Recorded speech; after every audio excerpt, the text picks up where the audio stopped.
Okay. We call this meeting to order. Stand for the Pledge of Allegiance. Salute.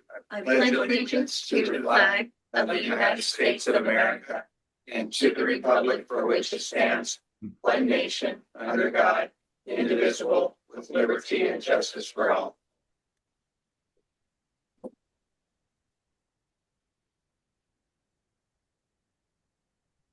Okay. At this time, we're on item number 3, public comment. This time is made available for comments from the public on matters within the committee's jurisdiction that are not on the agenda. Each speaker will be limited to 3 minutes. Attention is called to the fact that the committee is prohibited by law from taking any substantive action on matters discussed that are not on the agenda, and no adverse conclusion should be drawn if the committee does not respond to the public comment at this time. It is requested that no comments be made during the period on items that are on today's agenda. Members of the public may comment on any item that is on today's agenda when the item is called and should notify the chair of their desire to address the committee when that agenda item is called. Okay, the next item, number 4, election of officers. Ask if there's public comment. Oh, yeah, I'm sorry. Mr. Metz. Yeah, thank you.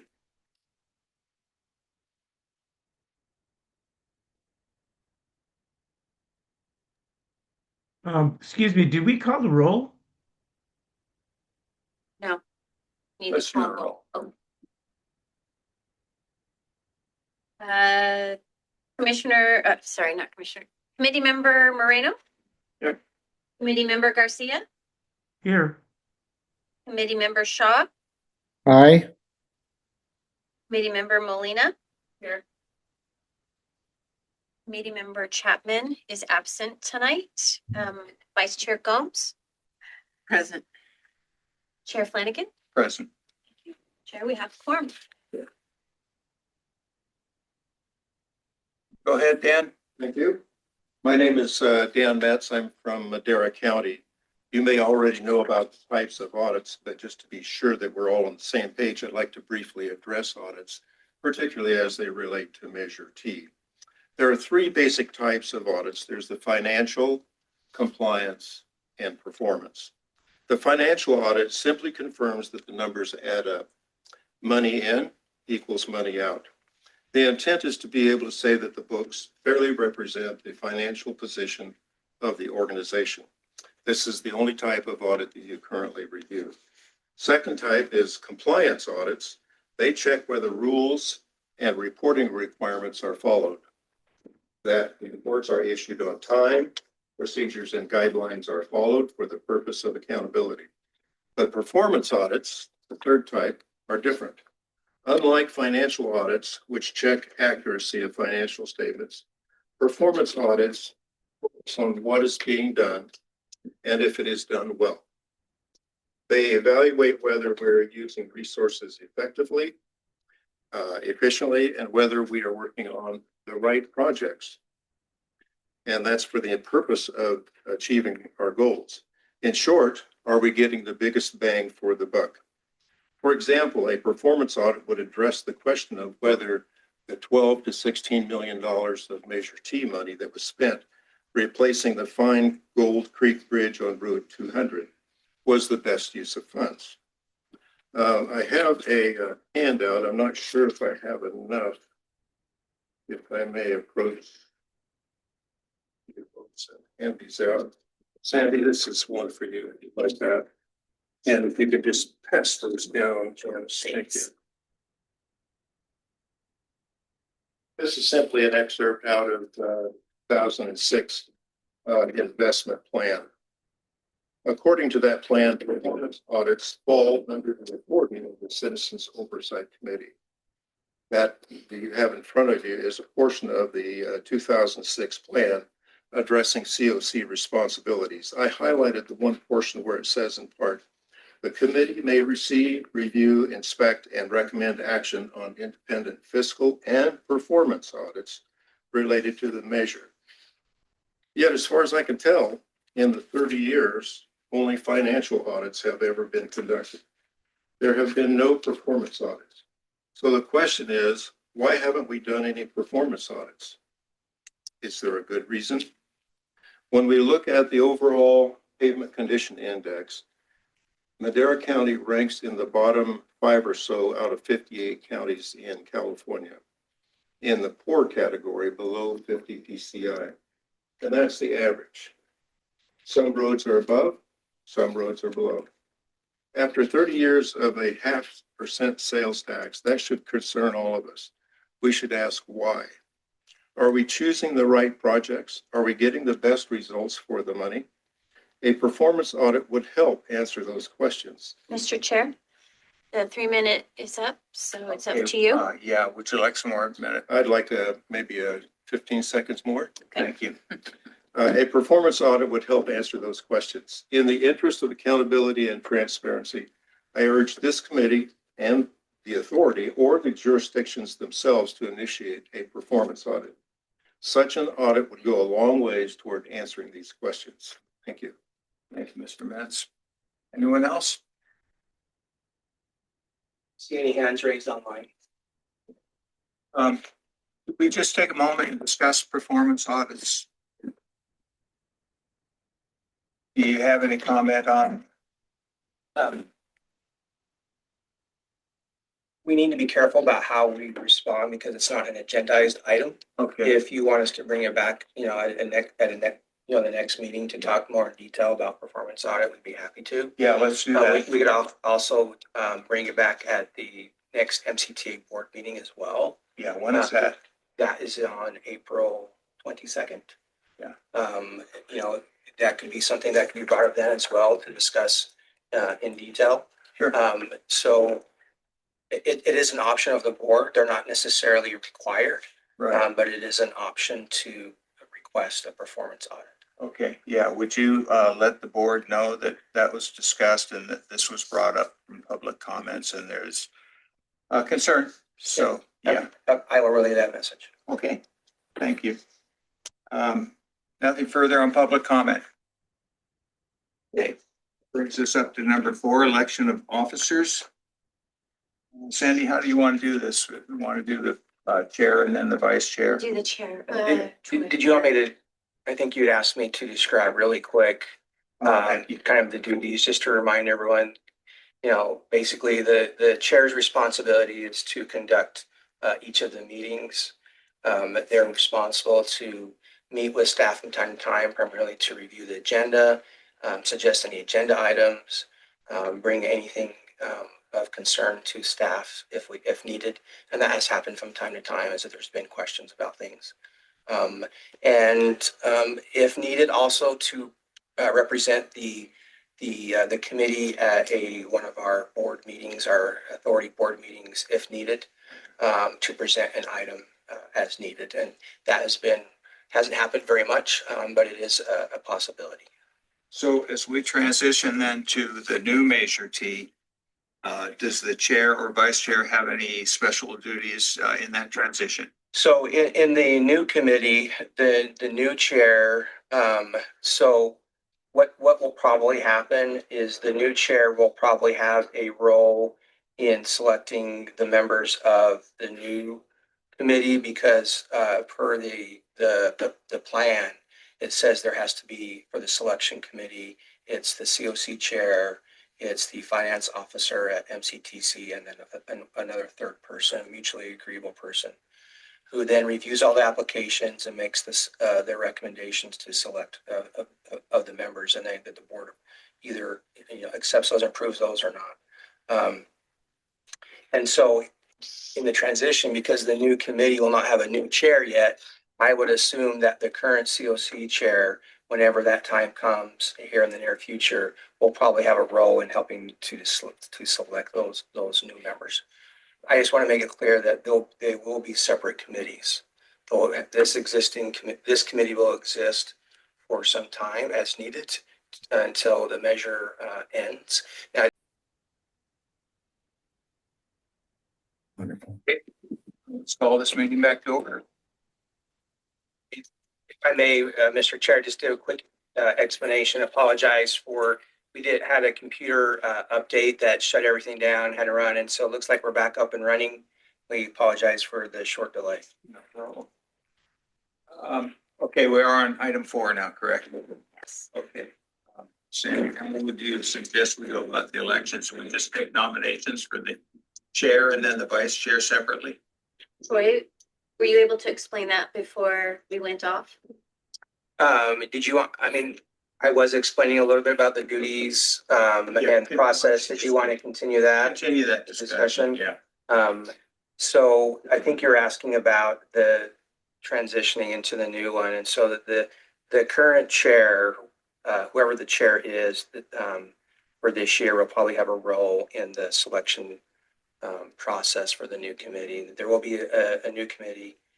The existing committee will operate for a minimum of 2 years.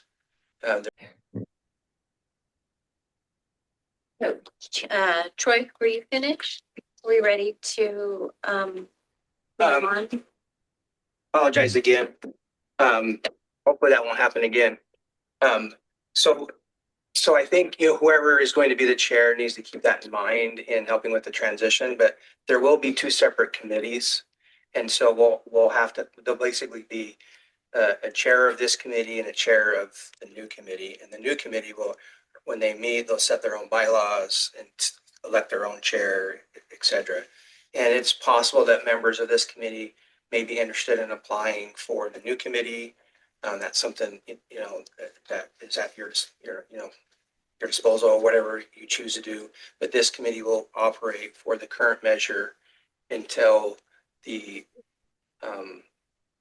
authority over the transportation authority board over the current measure ends.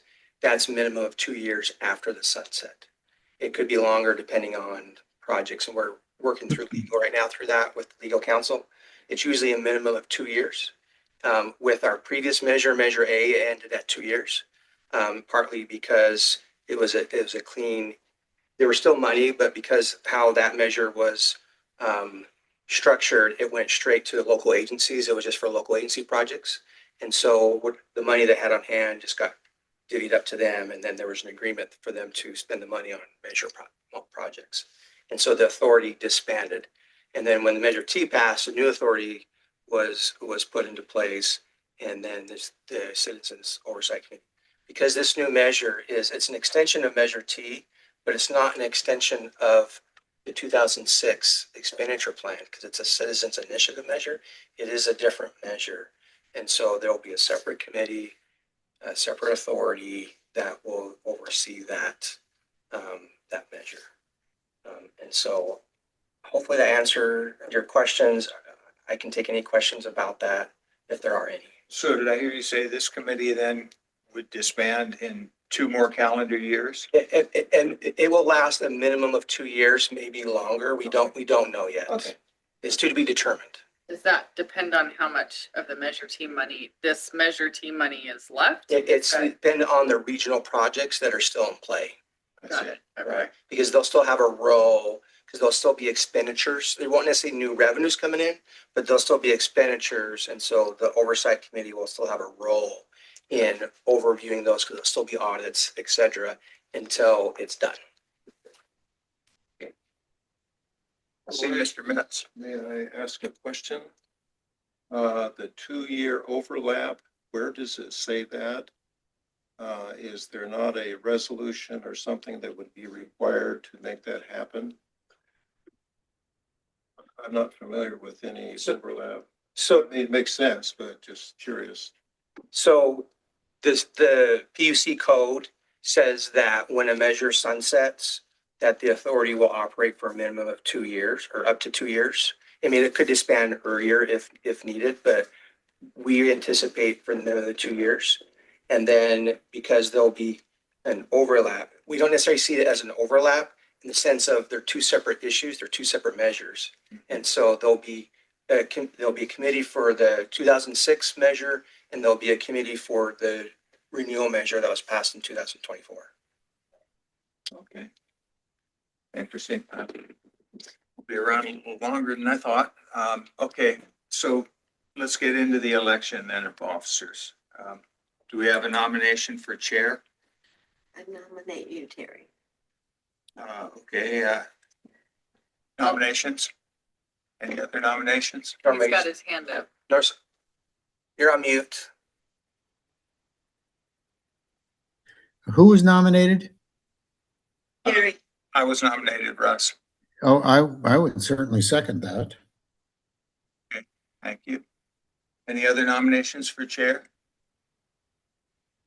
Okay, seeing none, all in favor of, yes. Janice was the first, who was, I'm sorry, was it Russell was the second? Yes. Okay, Yes. thank you. Yeah, can you call for the vote then? Absolutely. Committee member Gomes, Yes. committee member Shaw, Aye.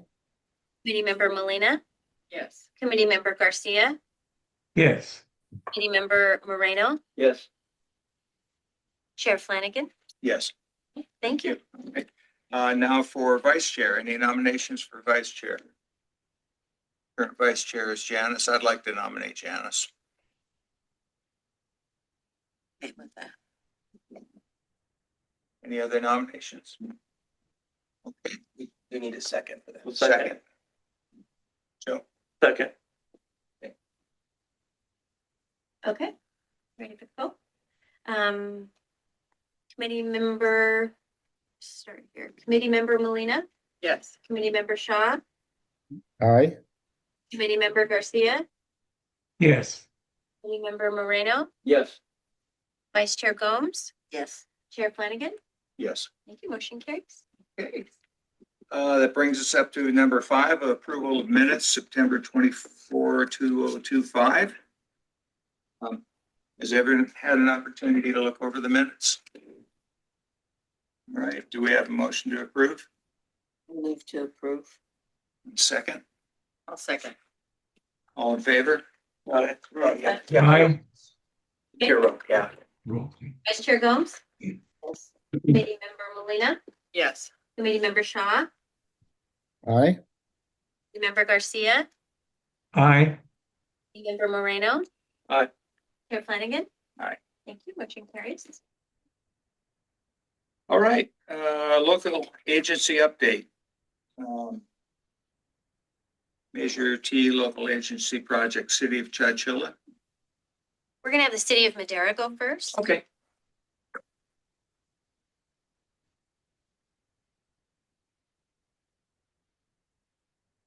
Good evening. So share with me. Yep, actually, Chair, members of the committee, I'm Ellen Bitter, Deputy City Engineer. I wanted to introduce Alexis Raimundo. He's one of our engineers in our department. He's a born and raised Maderan, and he's becoming all things roads for us. So he'll be presenting tonight. Good, thank you.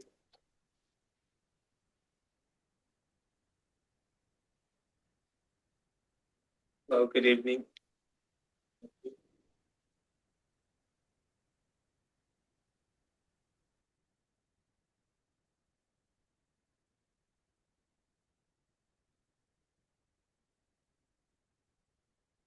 We can. City of Madera, right?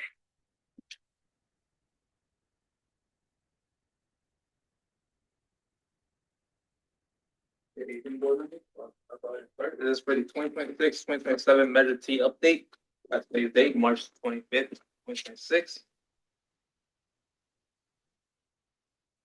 Let's start with our safety pavement management program. Our final report was completed in May 2025. Our current payment condition index, PCI is 60. To break it down for each classification, we have the arterials, 44 miles at PCI 66, collector roads, PCI 62, and residential local at PCI 56. The statewide average PCI in the state of California is 65. The needs for the city is 121 million over the next 10 years to optimally repair all sections. What does the city own maintain? In terms of the assets, Central Pass arterials owned by the city is 44.3 centerline miles, which is 25.7% of the entire network. Collector roads, 30.9 142.4, and that's 15% of the entire network. Residential roads, 142.8 centerline miles, and 59% of the entire network.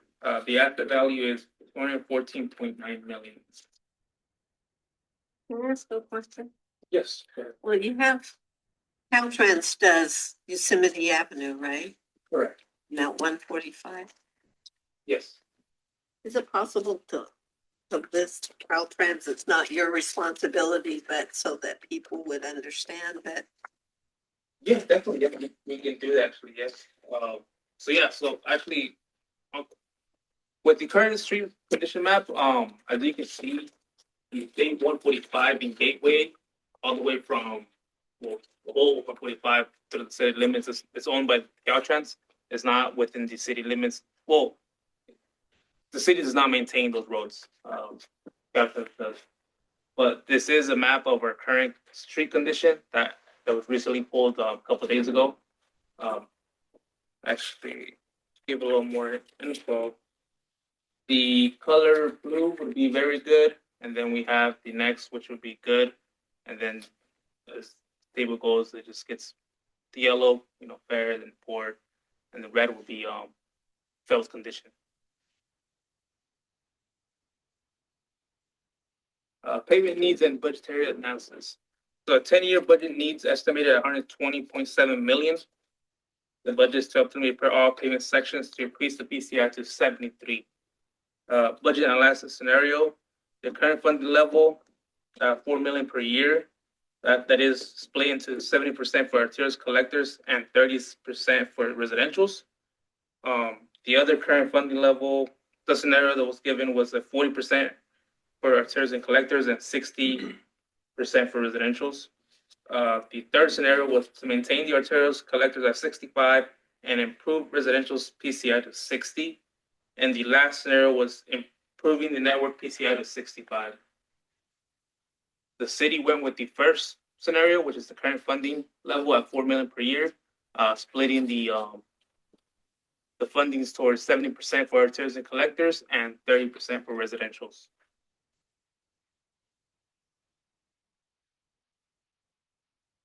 Community corridors and farm to market, the funding for regional routes collected in arterials. The R10 Olive Avenue widening, the measure T when amount to that is 7.5 million, RFPP 4.7 million, LTF 3.1 million, the development impact fee at 500,000, so a total of 15.8 million on all phases. It is broken into 4 phases. Phase 1 is the right-of-way purchase and building demolition.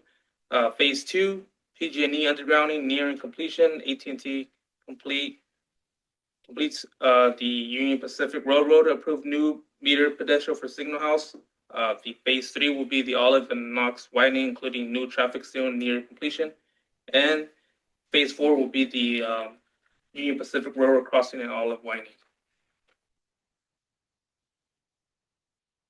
This is the signal light that is on Olive Avenue and Knox Street. This picture was taken recently as well, 2 days ago.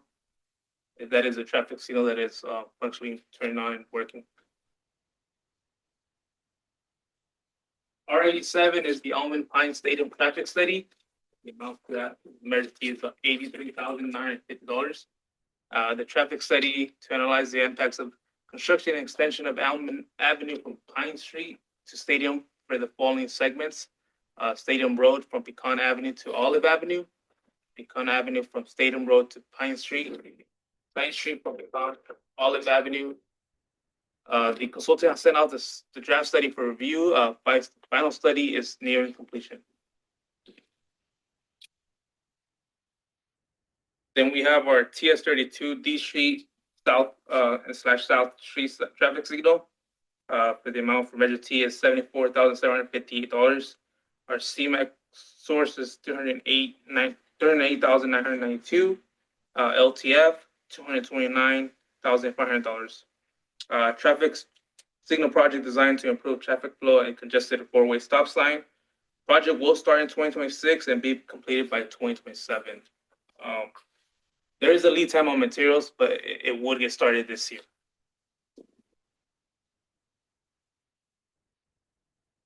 SD 21, which is the all name purpose for design. The measure T is 400,000. Storm drain funds is at 270,000. We'll install approximately 10,600 linear feet of storm drain pipeline, associated manholes, and storm water inlets and outlets. Will be installed along Howard Road, Granada, and West Almond Avenue. Will alleviate flooding issues that occur along Howard Avenue. R57. This is an updated roundabout alternative. One of the bigger changes is from transitioning from the option was from traffic signal to a roundabout. So this is new updated design that we recently received from the consultant. The updated roundabout design requires less right-of-way than the traffic signal. It provides a lower vehicle delays and a better level of service. You don't know location? Yes, so this is on Lake, 4th and Central. It's that 5-way that's been causing delays in traffic and just. And they run all the red lights there all the time anyway, so might as well put a roundabout. Yes. Yeah. So I actually got some update from our senior civil engineer, Jonathan, who's working on this project. He anticipates that the early construction might happen in Q1 of 2027. I have a question. So, can I ask? Go ahead, Russ. Yeah, assuming north is up, what happens to that leg that's going up to the northeast? It doesn't look like they're accommodating any entry into the roundabout there. I mean, if 5 legs is tough, but what happens to that one that's going up to the upper right-hand corner, assuming that's northeast? I can address that. So that is at the extension of 4th Street. It's not shown on the picture, but just down that leg is the youth center, and the John Wells Youth Center, and it is already closed with some bollards that have been set up there at 4th and Bloom, I think it is. So we're essentially just moving that closure up to the intersection to help the operations there. I see. Okay, that explains the pictorial. Thank you.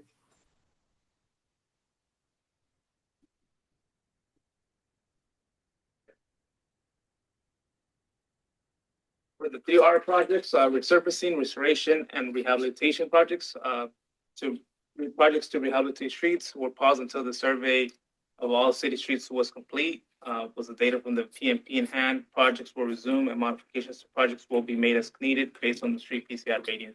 So we actually we received the final report last year, 2025.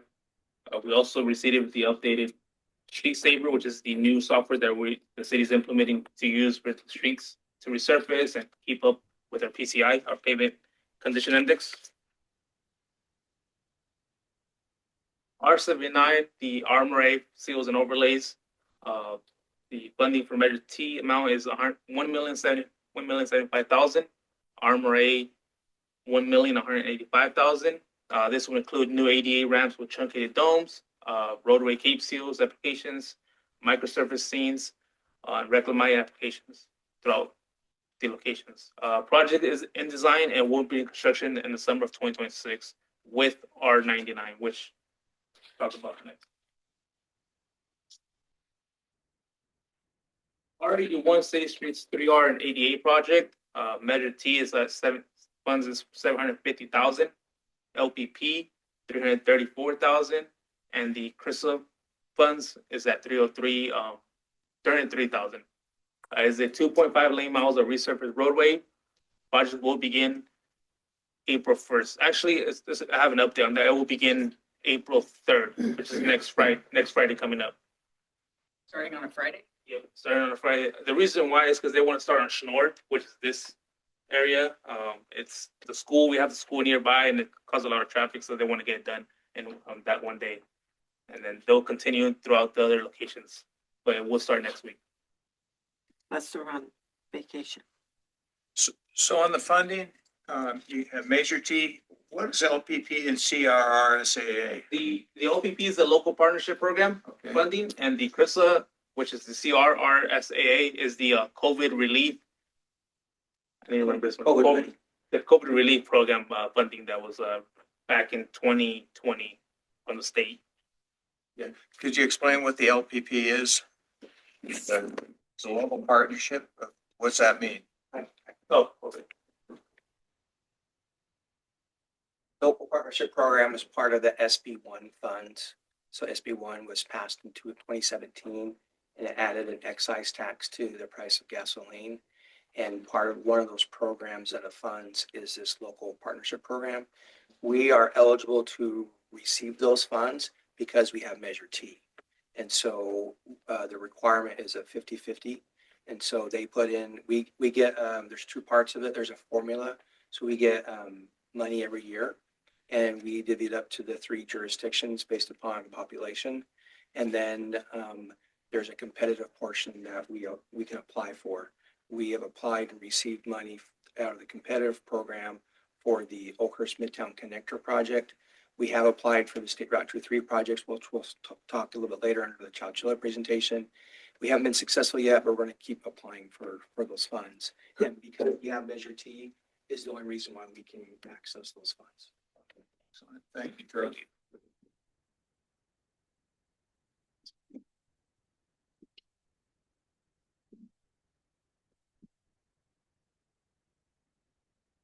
And we have the safe routes to schools and jobs, funding for maintenance and rehab, flexible funding for all transportation purposes, and ADA.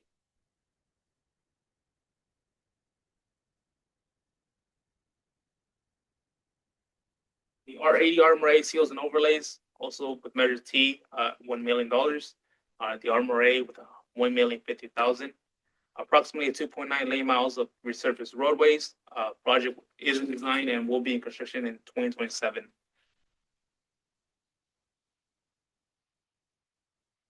R99 is a citywide street project at 2.4 million from Measure T. A list of 10 locations has been drafted but not yet finalized.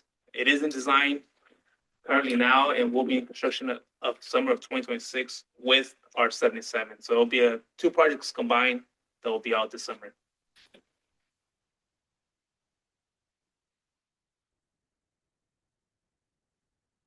We have our street chip seals, patching and maintenance. Patching street maintenance at a 1,160,000. Measure T compromises approximately 40% of annual streets department budget. ADA improvement. The projects for ADA improvements are R58, the construction of sidewalks on Schnorr Avenue from Sunset to Riverside. R93, installation of sidewalks and ADA compliant corner ramps at Washington Elementary School. And then we also have a new sidewalk repair program that has 125,000 in funding.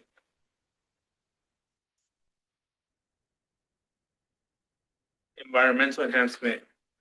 The project for the environmental enhancement is Alley 04, Alley 05, and Alley 06. Alley 04 is located for alley locations in northwest of the city. Alley 05 is paving various alleys locations in the southwest of the city. And Alley 06 is paving various alley locations in the northeast of the city. Currently, Alley 06 is in design phase right now. They're working on getting that out as soon as possible.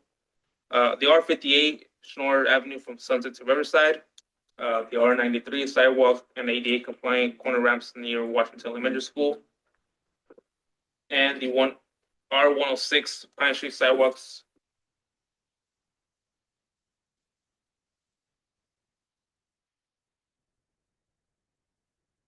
Then we have our transit enhancement. Trans 12 bus shelter relocation project. Bus shelters will be located with the implementation of revised transit routes. Shelters at its continuous stops will be relocated to stops that are still in service. Yeah. So you said that the budget analysis scenario the city chose the first one, correct? The current funding level of 4 million per year at 70% for arterials and collectors and 30% for residentials. Yes. Do you know why they split it 70-30 when residentials has far more road miles? So the reason why that scenario was chosen is due to the amount of, so residential and local roads are in really bad condition. So putting all that funding towards that, within we'll bring in our arterials and collectors that is most used in the city, even more worse than it gets. So then that would even cause more deterioration, and that will bring the PCI, and it will be hard to get it back up to where it's at right now. So it's based on road use. Yes. Okay. Yes. That was it. Thank you. What do you mean by center line miles? So let's take in, for example, Schnorr. Yeah. If you take the distance from the center line of the striping to one end, it will be, let's say, it just says 1 mile. But if it's lane miles, it'll be times 2. So that means 2 lanes times the length of the actual distance from one end to one end. If that makes sense. Okay. I have a more of a statement, I guess, than a question. Today in Jordan Wamos, Board of Supervisors general meeting with this District 1, we were talking about roads. And they said that the county could do it cheaper than them bidding it out, but because of some construction people passed the thing that they have to take the low bid, the construction, even though the county could do it cheaper. No question. Why doesn't the city bid on the county and the county bid on the city, and you guys work and do it cheaper than outsourcing it? Just asking the question to think about. Bring it to your bosses and see what they say. We'll do. I will. Thank you. I'd like to see you at the next city council meeting and say that. When is it?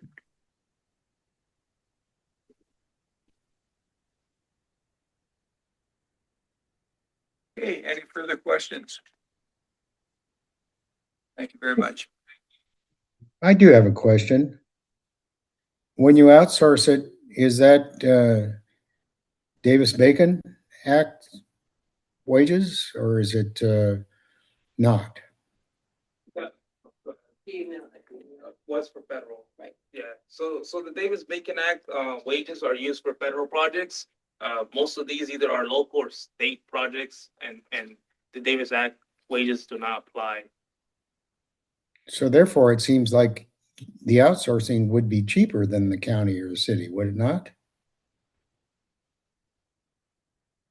We're still subject to paying the state prevailing wage rate, and being this is California, we often exceed the Davis-Bacon federal wage rates on our projects. So we're still subject to the labor prevailing wage when you contract out. So, Okay, thank you.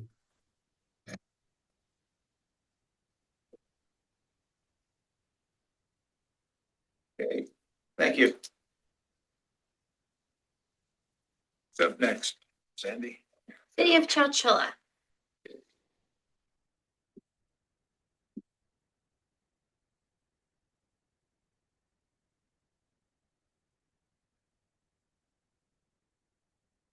Evening, Board. First, my name is Joe Roman. I'm Deputy Director of Public Works. I'm here to represent our city of Chowchilla, your neighbors to the north. City has had a few changes in the recent few past months, and we have a new Public Works Director who couldn't be here tonight. His name is Dustin Ensminger. Probably going forward, you may see a little bit of me, a little bit of him. I've raised my hand and said, I'd love to be at more MCTC meetings and like committee meetings. We'll see how that goes. But anyways, I'd like to get started and present our slides here. Measure T, oversight. Okay. So you bring in the report. So we'll see, in our city, we have 62.9 road miles. Went out at Robertson Boulevard, runs right up the middle of Chowchilla. It splits it in half. Robertson Boulevard is State Route 233, which is maintained by Caltrans between the 152 and the 99, Highway 99. We currently have a PCI of 56. Maintain all of our city streets with at least 3 staff. And one of those staff is also our street sweeper operator.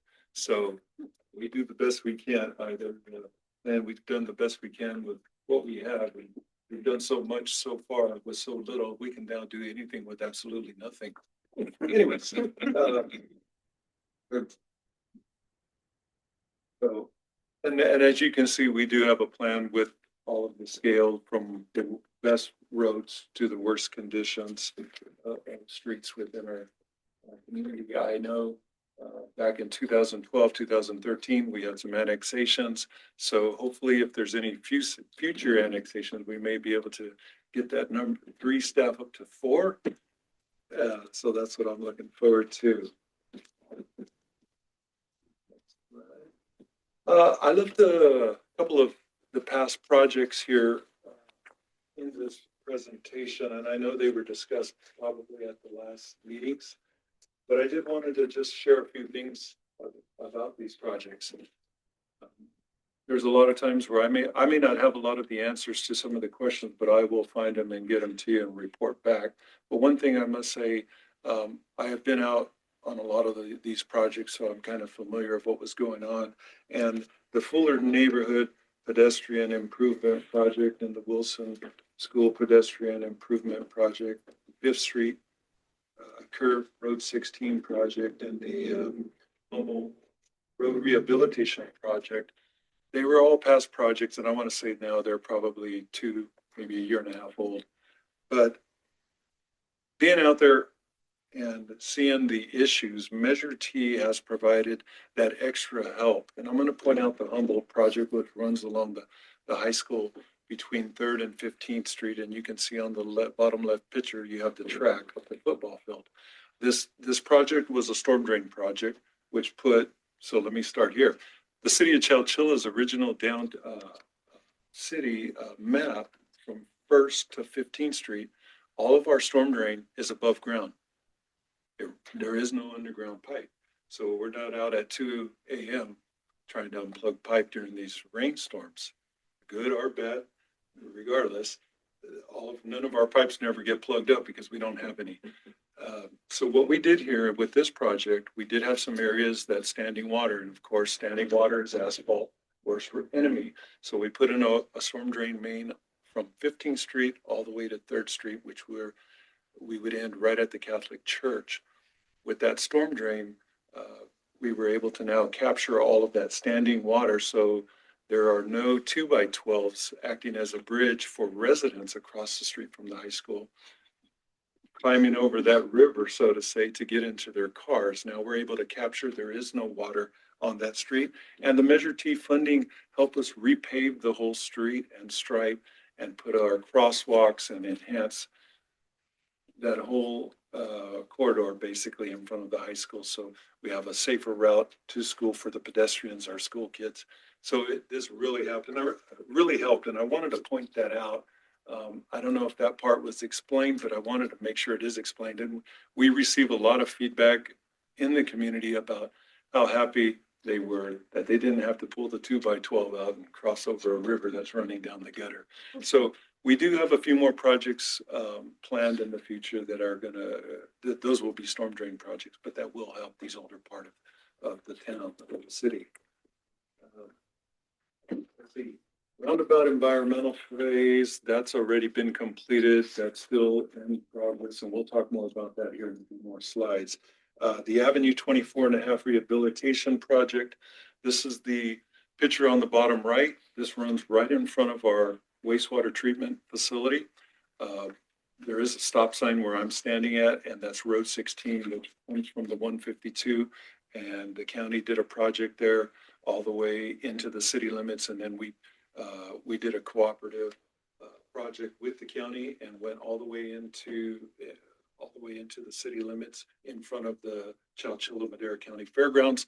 So we have almost a complete area of new pavement, new asphalt, complete reconstruct. So this is Avenue 24 and a half. And that's a picture there. And that was completed this, probably about 2 months ago. We finally got completion. This was done up kind of over the winter. Famous Caltrans interchange SR 233 project. How do I say this? Well, I'll just say as time is going on, the costs have been increasing. What we do have currently is a deficit for funding. We don't have any funding. Just back here in February, the city applied for the fiscal year 2026 a build grant to try to help close the gap on the funding deficit. But it's a pretty big gap, and I don't know. I might even defer some of any questions you may have to Troy, because I know Troy has been involved. Our city has been meeting with Caltrans, trying to come up with. We have 3 options and trying to pick which one is the best option. And even with the best option, lowest cost, we still have a major deficit. So we are still working with Caltrans on this project.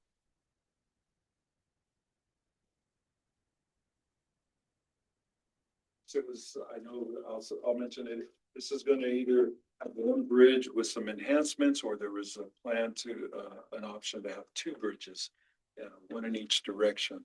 So that is still yet to be determined. And again, funding is going to be the challenge.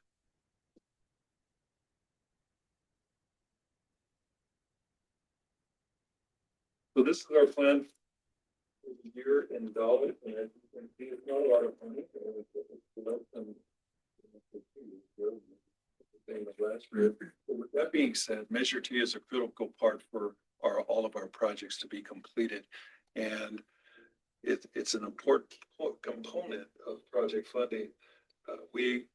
As we have to get creative and leverage other state and federal funding sources to complete our projects. This is our plan for the year in dollars. Proposed allocations of the state there. Approximately 91,000 of Measure T street maintenance. Measure T maintenance and supplemental maintenance funds go towards the general maintenance, and as you can see, approximately 40% of the city's road maintenance budget. So we can continuously, with 2 or 3 staff, we are out there patching a lot of these potholes, repairs to the roadways. We do have, with those annexations, we did acquire few roadways that are out in the rural areas, and they kind of are considered ag roads.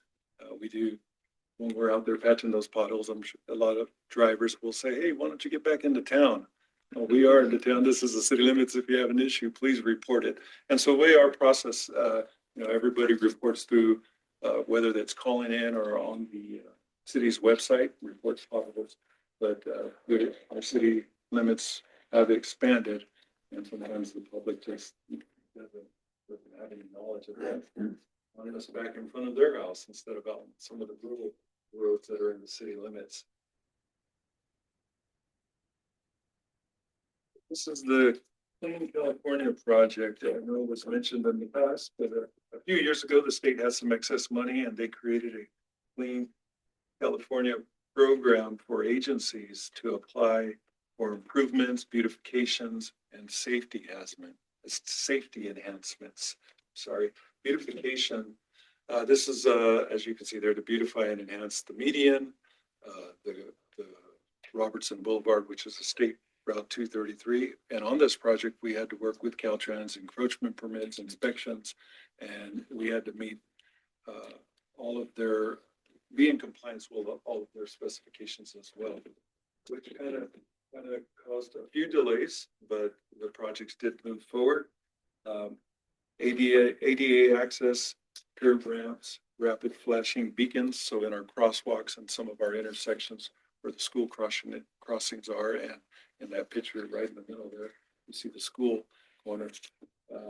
We created those crosswalks with some ball belts.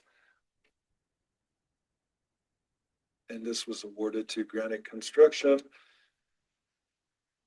The fee is $6,876. The project has extended into June 2026. So as I mentioned, if you look in that center picture, you can see a cone to the left of that sign, that crossing sign. Where that cone is where the push button crosswalks are supposed to go. We've probably went through about 3 different types that have been rejected by Caltrans. This last one was rejected because of the welds, so it got pushed out and extended. We hope to have the new approved push button poles, and that's all they are. It's just the push buttons to start the crosswalk timers and the flashing lights. So we have extended. So that project isn't 100% complete. We're about 95% complete. Once that equipment comes in, they'll be installed, and then we can close out this project. One Yes, question before we go on. Explain what a bulb out is. I think I've heard it before, but I forgot. So if you look where that sign, it's saying yield, the yield sign there with the arrow, that's an actual bulb out. So the way the bulb out, if you look at it, there's tire marks on it. And all the way down. So these are new on Robertson Boulevard, bulb outs. And when I'm at the local fundraiser dinners, everybody's like, what are you guys thinking? Why are you putting bulb outs? Those things are dangerous. They could kill somebody.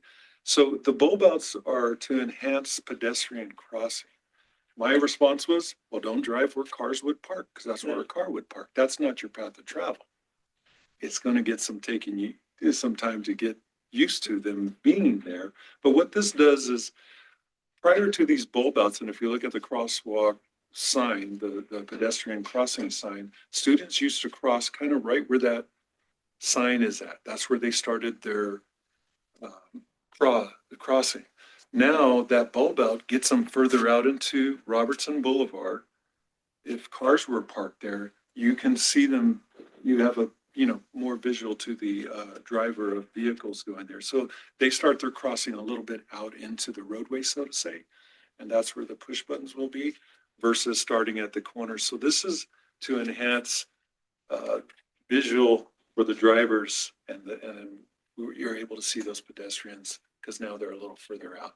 Kind of makes a little bit of a squeeze, so to say, to narrow the roadway, which technically supposedly slows traffic down, and they should be going slow, 25 miles an hour at least through a school zone. But that's what these bulb outs are doing here. So they were added for this purpose, so that way the pedestrians can start to cross a little bit further out. Thanks. And then the center Oh, meeting. I had a comment on that, but I lowered my hand. What the first thing is, if you guys, when you're speaking into the microphone, you can get closer, that would help. And second of all, regarding the bulb outs, and for instance, on Yosemite Avenue, Madera, Caltrans calls the improvements, they call them road diets. And so, as he said, the palm tree shadow kind of obscures that one, that longer one. But as he said, now people who are wanting to cross can actually be seen by cars coming down the road. They don't get obscured by cars parked on the side of the road. So you're actually creating like a little bridge prior to crossing the road. Yeah, so it's And it ultimately, does get, then it's it ultimately, gets them, these bulb outs and what do we call those? The other ones that you were showing on 4th Street in Madera. Um, those are ways to slow traffic down and increase. But again, it takes some getting used to. A lot of people don't like them. But once you get used to it, you'll be fine. It ultimately it's safer.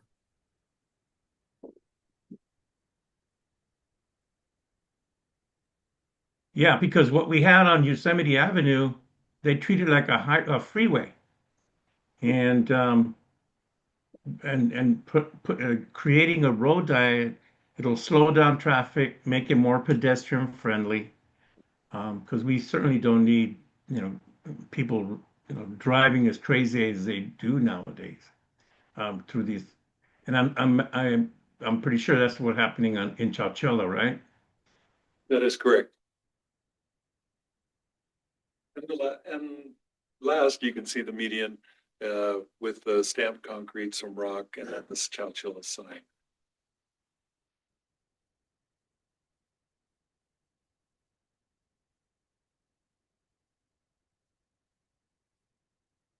So the upcoming projects here, Road 15.5 rehabilitation, that is currently out to bid.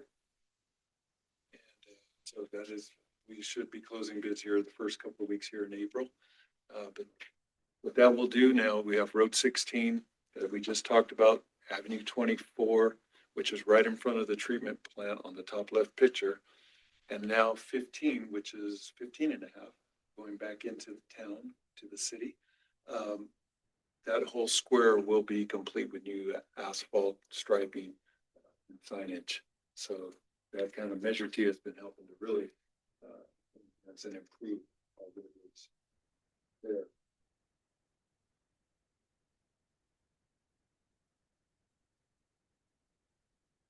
We have the Humboldt Avenue project. It's a project that's coming up in the future. The rehabilitation phase 2 of Riverside Avenue. Rehabilitation, Calusa Avenue, rehabilitation, just some projects that are coming up in the future. They are, I know we go through this next slide here, and we can go through each of them. So the 15.5 rehab project, like I said, it's open, currently open for bid.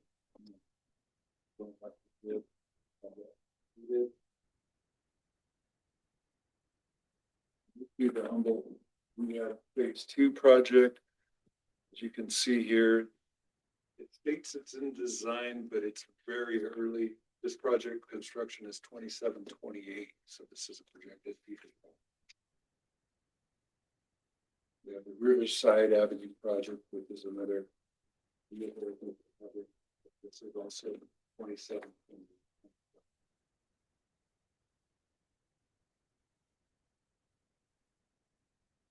Calusa Avenue project. Still in design. This is further out, 29-30.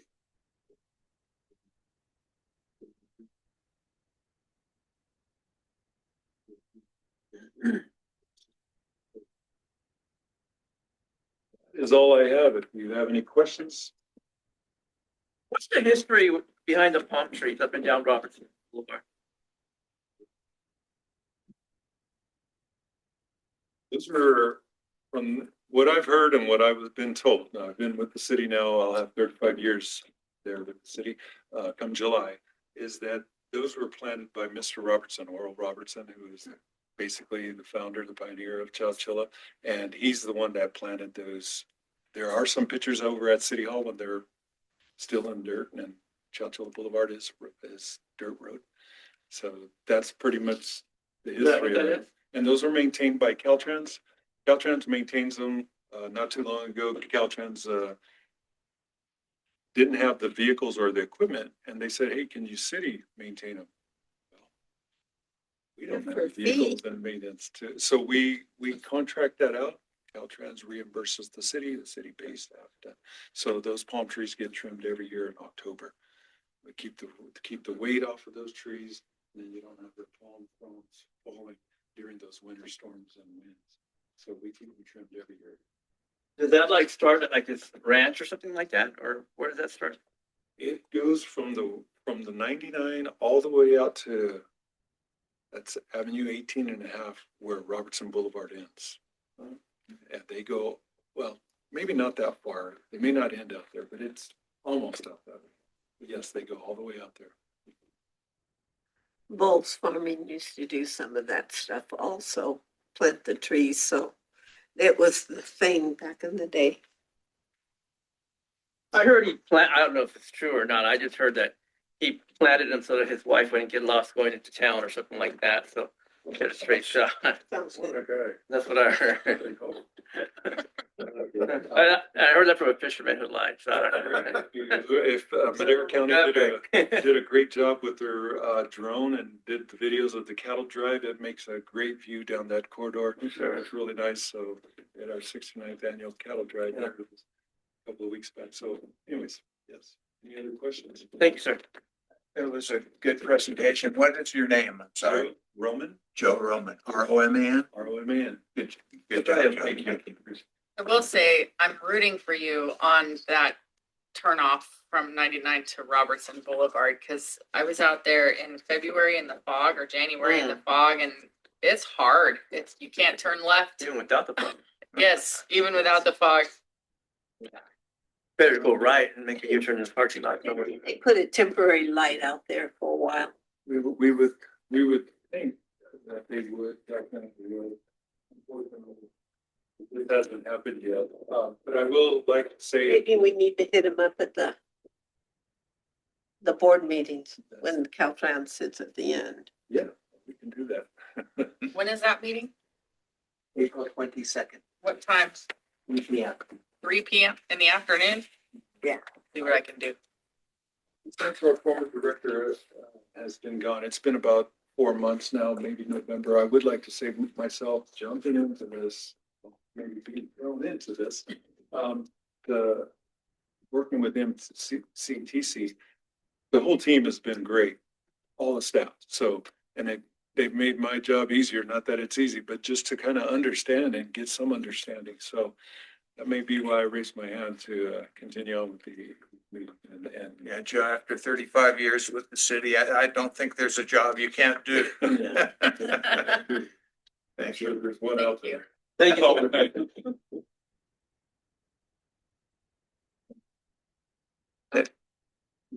County. Jared's online. Good evening, everybody. How are you doing tonight?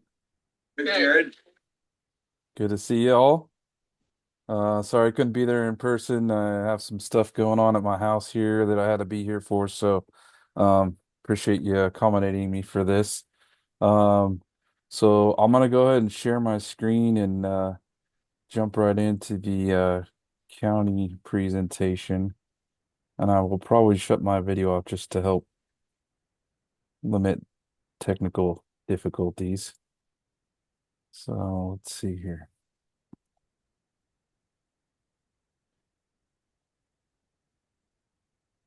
Okay.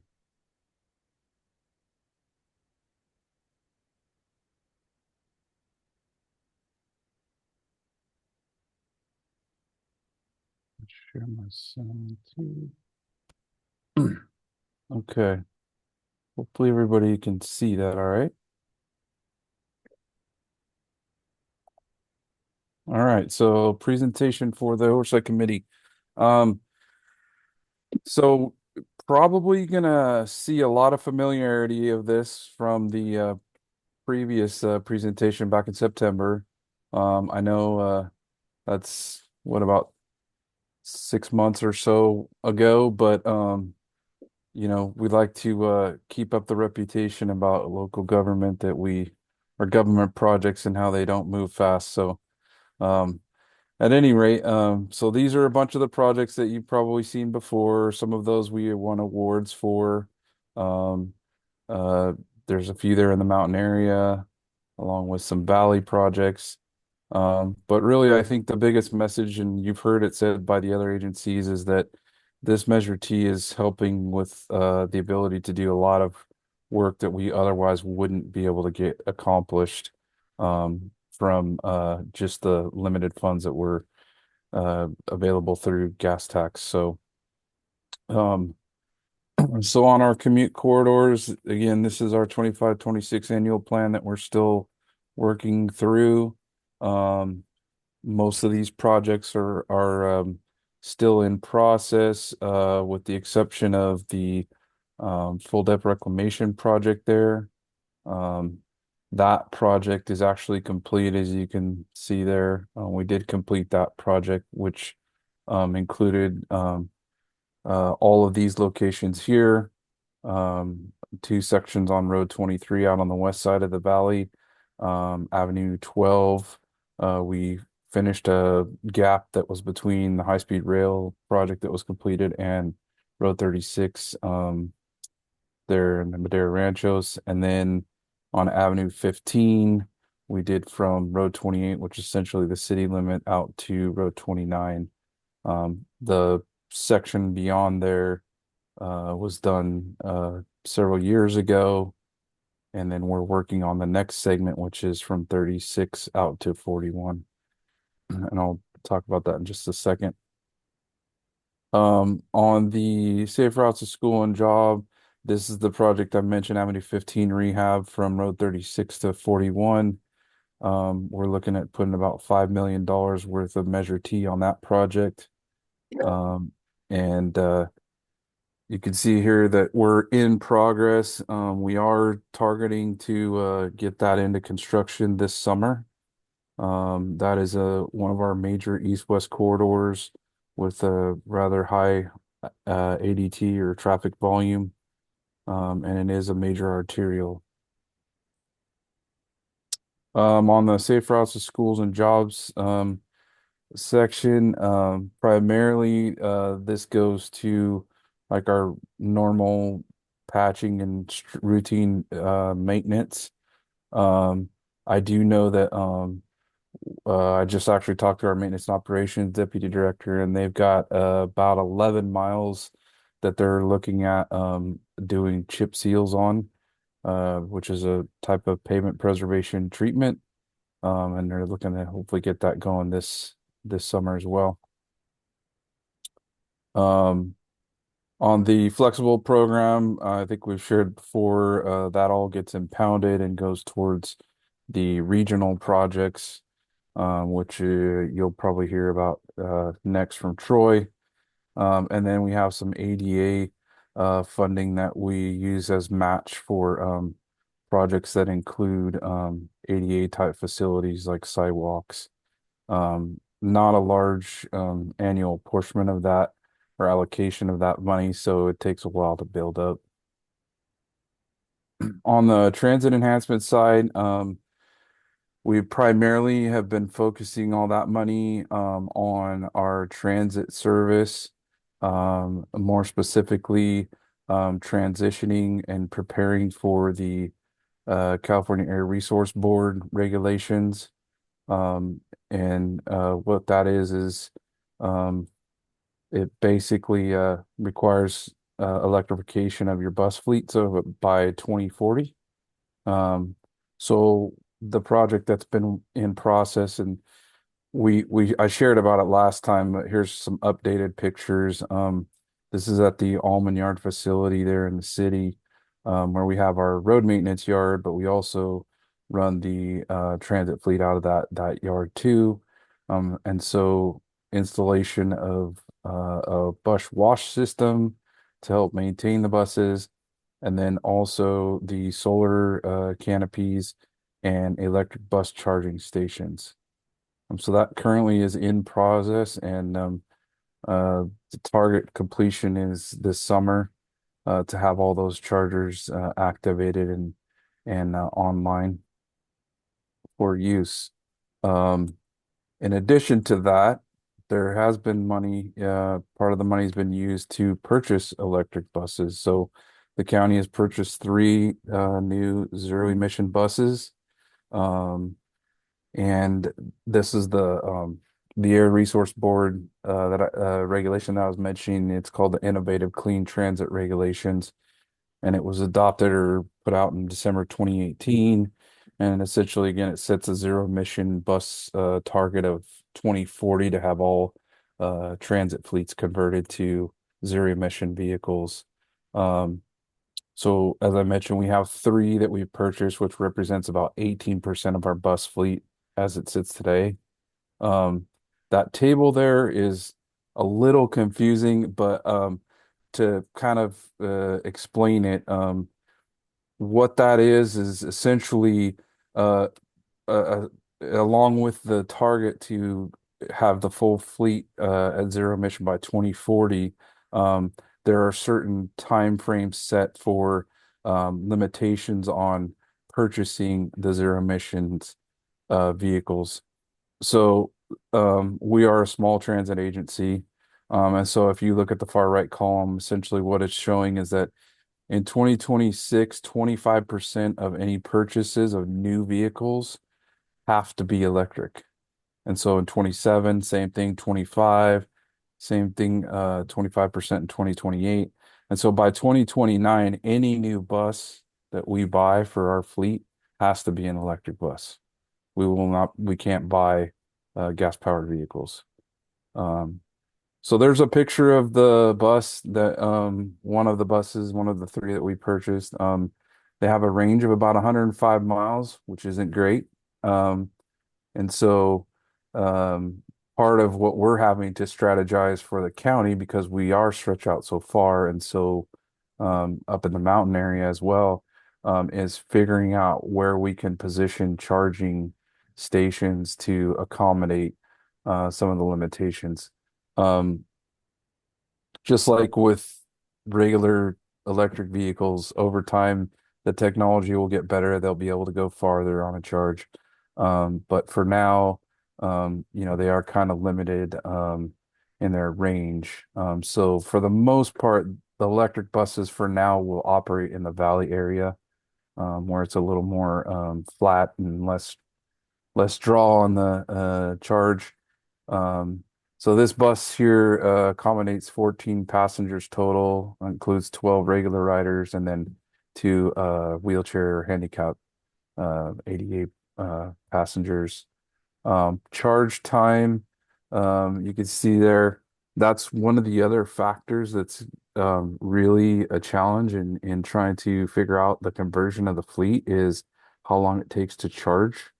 Um, so DC fast chargers they're fast chargers, but they're very expensive and they require a significant amount of power to utilize those, which is a struggle with PG&E to get that. For the most part, the chargers that are going in now at the Almond Yard are just the regular AC chargers, level 2 chargers, I believe. Um, so it takes about 10 and a half hours to charge a bus. So basically, drive it for the day, get 100 miles on it, park it, charge it overnight, and use it the next day. That's the theory, anyways. So, and these things are a little pricey, about $200,000 each.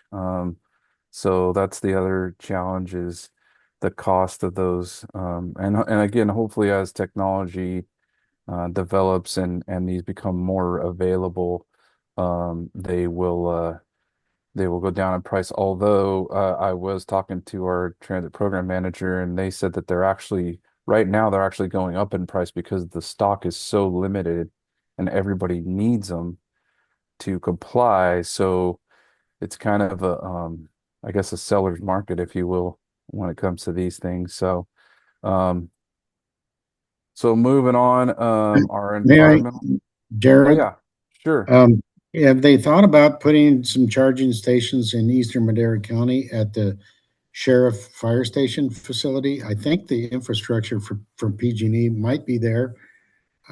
They got a backbone system that's pretty robust. So just curious, so they don't have to think about, I don't know Yeah, what the routes are, but it seems like keep them in eastern Madera County, charge them in eastern Madera County yeah. might be more efficient. Yeah, we have looked at kind of like a satellite bus yard in eastern Madera County and what that might look like or how we might be able to accomplish that. Um, you know, I don't know exactly what all has been looked at that, but it has been I know that that has been getting looked at because of um because of the remote nature of it and being in the mountain area. And the other thing too is kind of not necessarily related to Measure T, at least at this point, is microtransit. That's also something else that's being looked at. Um, so yeah, definitely a lot to look at and consider when it comes to doing that. But it's one of those things the state said you got to do it, and they didn't really necessarily think about how to make that happen. That's left up to us. And so they have the easy job, we have the hard job. Thank you. Thank you, Yeah.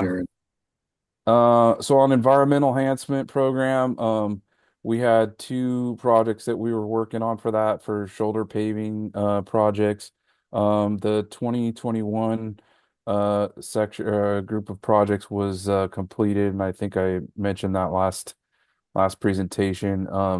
We still have the 2019 CMAC projects to finish or get out to construction. Unfortunately, um, we have our environmental folks at the California Department of Fish and Wildlife who have very, very passionate about protecting you know, species and stuff. So we're still working through a process with them to get what's called an incidental take permit that we have to have in order to be able to move forward. So that is a very, very lengthy and cumbersome process. And hopefully we'll get through that this year and be able to put this project out to construction next spring time. Sorry, Jared, ask again a question. What's the take? Salamanders or wetlands, vernal pools? What's the take? You know what? I don't know exactly. I know that one of the ones that we've been running into a lot on projects lately is the burrowing owl. If they find a hole in the ground near our project, it's considered a potential habitat, and so we have to mitigate for it. Got it. So, Got it. Thank yeah. you. But down that road. I don't know how they tell a burrowing owl hole from a squirrel hole, but apparently they know that. So, however that Well, works out. Sometimes the burrowing owls take advantage of the squirrel holes. Right. So you got to do a survey when they're coming in and out of their burrow. But Yeah. a lot of paperwork. I get it. Thank you. Yeah. So as far as our current pavement conditions, I just had them pull numbers from our pavement management system, and this is what they look like. I will say that they have gone down, since I think I reported these last time. And we don't like to see that, but it's the reality of where we're at with pavement conditions and the available funding. Um, much like the city of Madera reported, the county is in need of roughly $53 million a year over the next 10 years to bring our payment condition up to the state average of 65. We do not get nearly that number. So, you know, consequently, numbers just drop regardless of how we're putting, however much we're putting into it. We won't ever get ahead of the degradation curve. Um, but primarily, we've been holding pretty steady and doing pretty decent with our arterials. Those are, as it was mentioned earlier, those are the major routes where we see the heaviest use and the most traffic. And so we are focused on trying to make sure that we do what we can to maintain those or bring those PCIs up. And then, eventually over time, if we can get those up to a point where it's taking minimal or less expensive maintenance to maintain that, that would allow us to shift some of the funding to the collectors and the miners to be able to start tackling those. So, um, so what's next? I think I might have shared this last time, but and you probably have all heard about the situation with our gas tax money, which is our primary funding. It is going down, and it's projected to go down significantly over the next 10 years. because of the fuel efficiency on vehicles and electric vehicles. So it's a little ironic to me, maybe not to everybody, that the state is essentially forcing everyone and wanting to force people into electric vehicles, which is directly affecting the ability to generate funding for maintenance. Um, so it doesn't look good, and there's a lot of discussions and talk. You've probably seen some legislation things that are flying around about this. Um, you know, Thankfully, we do have the renewed measure that will, go into effect, and that measure, the way that those funds are allocated for road maintenance is going to be a help. It's definitely not going to solve the problem. And you know, we'll continue to try to do what we can with, the fundings that we're given. You've heard a lot about leveraging other funds, state, federal funds, and, we'll definitely continue to do that. But it will help to have a larger portion of Measure T available to go to local streets and roads, and maybe not quite so parsed out among different funding programs that are required to be utilized for. Um, so like I mentioned, leveraging other funding sources is huge. Um, you know, you've heard a lot about some of the different funding sources the cities using the local partnership program funds. Again, is something that we don't have access to without Measure T. It's specific to self-help counties, so that's a huge help with the formula funds that come, but then also being able to compete and go for the competitive funds in that program. Um, we at the county have really gotten good at, I like to say we've gotten good at using alternative methods that are more cost effective. Things like full depth reclamation, where we're pulverizing the roadway in place and reusing that as opposed to taking it out and hauling it away and then bringing in other material. That has become quite both a time and a cost savings on projects.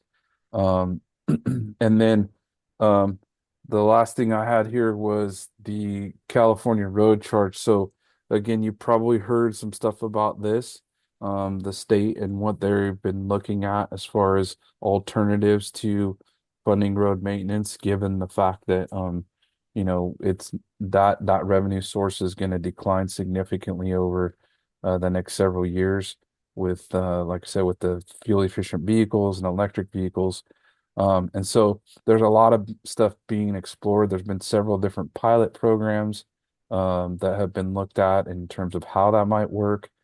Um, I believe they've kind of um, completed a lot of those pilot programs, and now they're digging into um, what those options look like. Um, the difference between rural areas versus urban areas, and trying to figure out how to make all that work for everybody so that it's not favored in one way or the other. So a lot of stuff is going on with that. And as we're getting closer and closer to the point where our gas tax funding is going to really start diving off the table when it comes to revenues. This is becoming more and more of a concern at the state level. So um, I have a link here that I was going to share a little bit with you. So bear with me one second.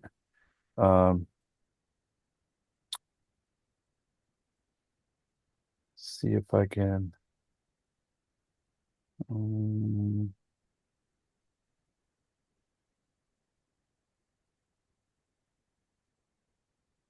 Share this other screen.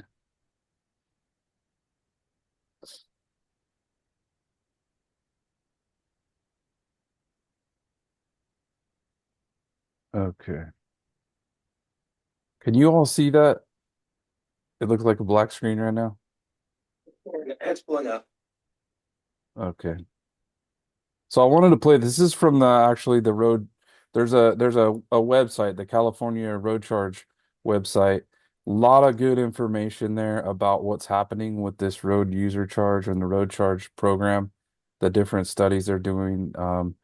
Uh, but there's a video, there's a couple videos there, but I felt like this video was really, really helpful to help understand kind of how road maintenance is funded and you know what goes into that, because I think a lot of people don't quite understand, you know, where that money goes when they pay at the pump. So I'm gonna play this and hopefully everybody can hear it. You should be able to.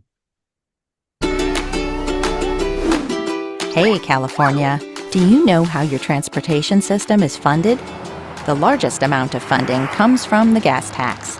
On average, Californians pay about $280 a year in state gas taxes.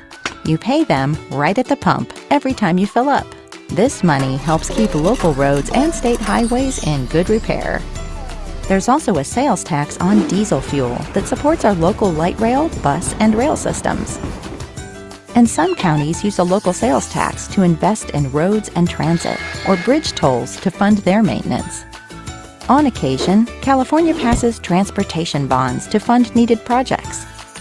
The trucks moving goods on our highways pay weight fees, which help pay off those bonds. Then there are the vehicle registration fees you pay.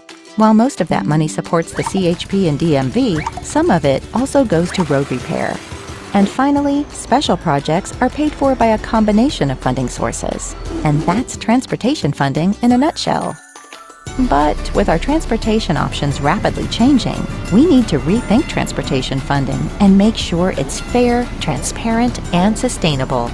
So, California is exploring different ways to fund our transportation system and needs your input. Share your thoughts about transportation funding at caroadcharge.com.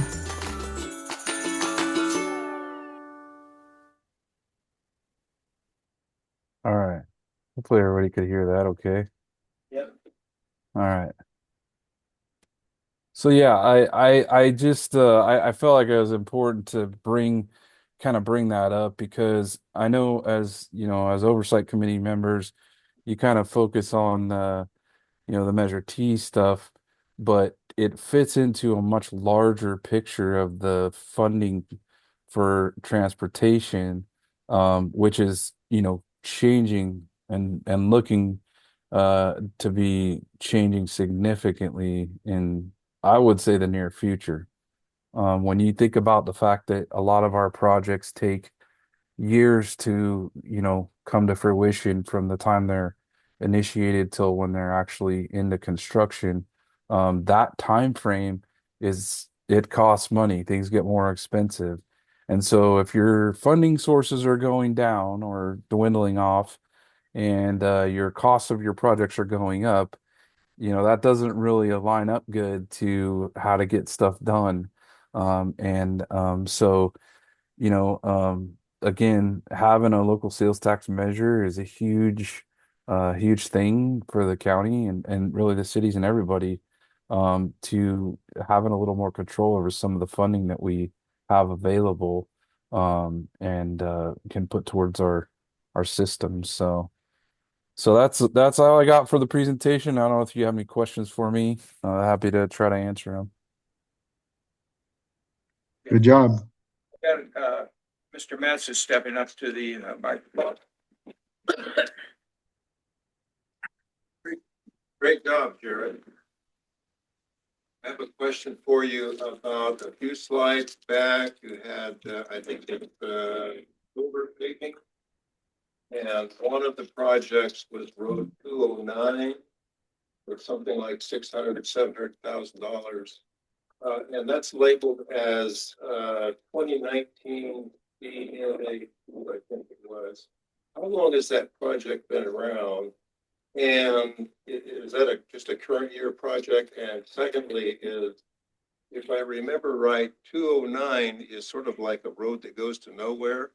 It dead ends, well, it doesn't dead end. It ends up at Road 406, which is a dirt road, all the way to 41, which is some 4 or 5 miles. So why would we pick 209 for shoulder work? So yeah, it is a road that goes up to 406. The road was actually reconstructed and rebuilt as part of the Madera Quarry project. However, there were no paved shoulders put on that road, and it sees a high amount of truck traffic, obviously coming from the quarry. And so both for safety reasons and for air quality reasons, that was a project that was selected to use that CMAQ money. The CMAQ money stands for congestion mitigation air quality.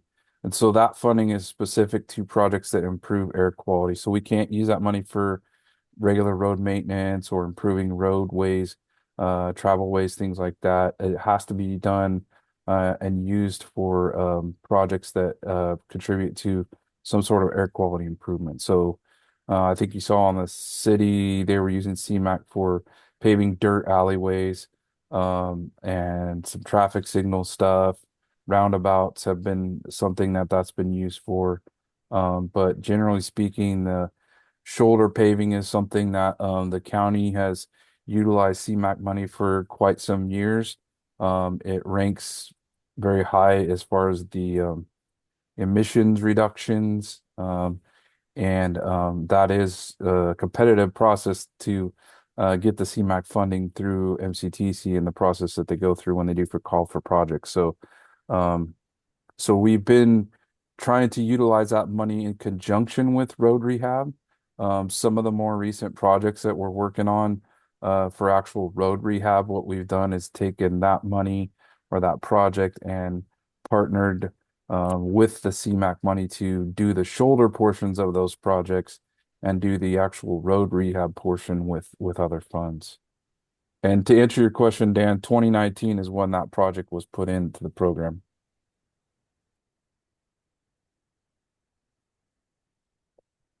Any more questions? I do. Jared, you started off your presentation saying that connection between Road 26 and 41?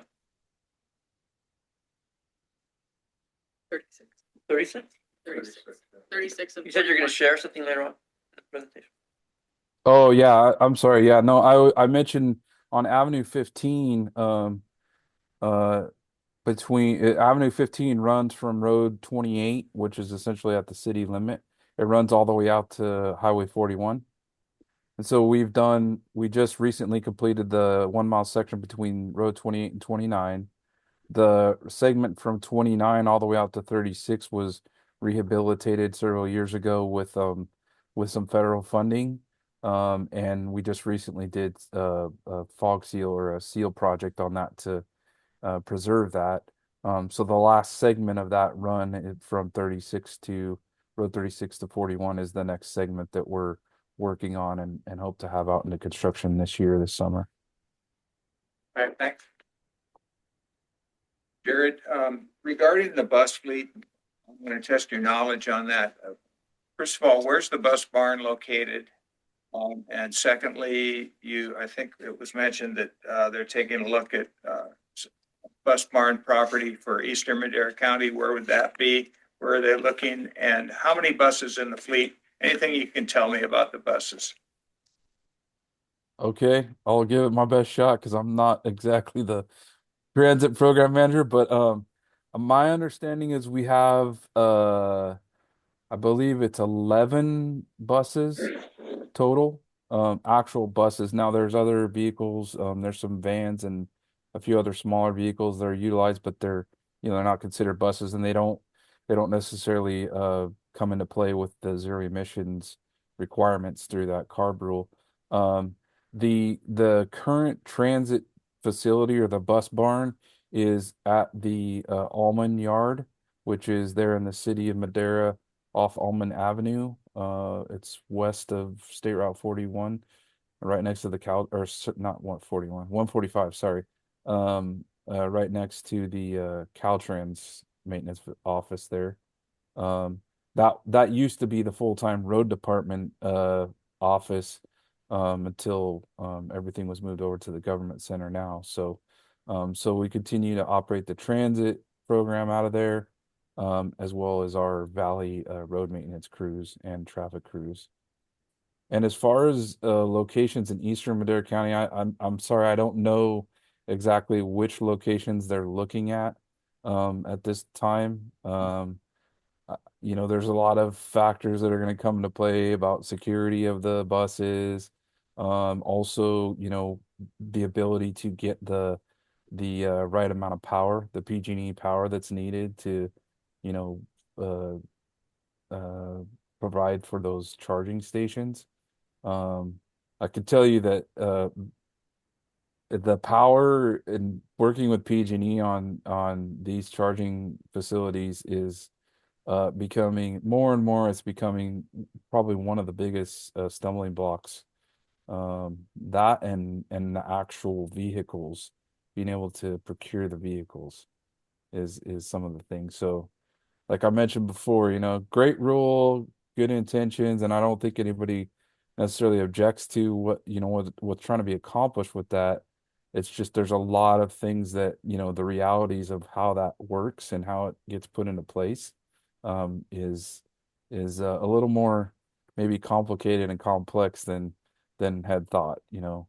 So Yeah, so does the bus service provide transportation to Chowchilla, Madera City, eastern Madera County?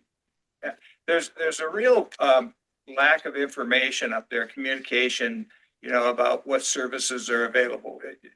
It happened when the Sierra Star, um, you know, was sold or transferred to the Fresno Beat. We just don't have a lot of information about that bus service. I've lived there almost 50 years now, and I know nothing about the bus service. I see the bus occasionally. I get behind it, you know, but how do we get more information about what services are available and where the routes go? oh yeah, we have a website specific to the MCC Transit. I'd be happy to share that with you if you'd like. I think a lot of that's also linked on the MCTC website, I think maybe. Um, but yeah, there's and I know that our transit folks have been doing a pretty significant amount of outreach that they've been trying to do through social media and other avenues to try and get that information out. Um, I'll be honest, it's not, you know, it's not a super extravagant thing that, especially in the rural areas, that people necessarily utilize or, you know, um, so it is a little bit of a struggle to you know, help people understand how much what's available. And you know, I mean, it isn't the most convenient either. I mean, you know, a bus ride from Bass Lake to Oakers can take some time because you're not going to go straight there. You're going to have to follow the route. So you might go over to North Fork and then come back around the lake and back down into Oakers, you know. So those are some of the things that create challenges with the rural bus routes, the fixed route programs. Um, the cities both have their own transit services as well, and I know that they all kind of interconnect at certain points to for people to, you know, transfer over from city to county service and county to city so that they can continue into, you know, more urban areas.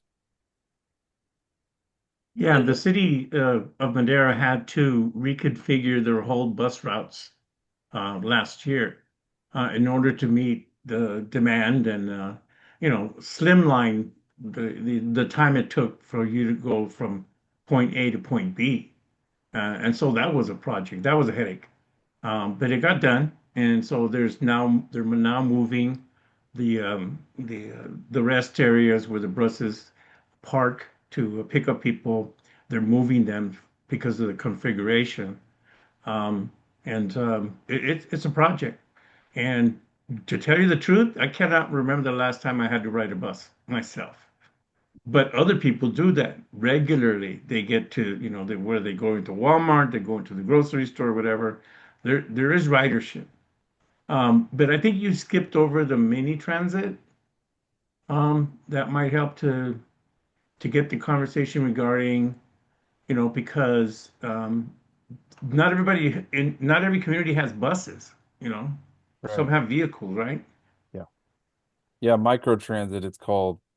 Yeah, and it's I don't know all the specifics about it, but essentially think of it like almost like an Uber type service, but run by, government agencies and having a fleet of vehicles.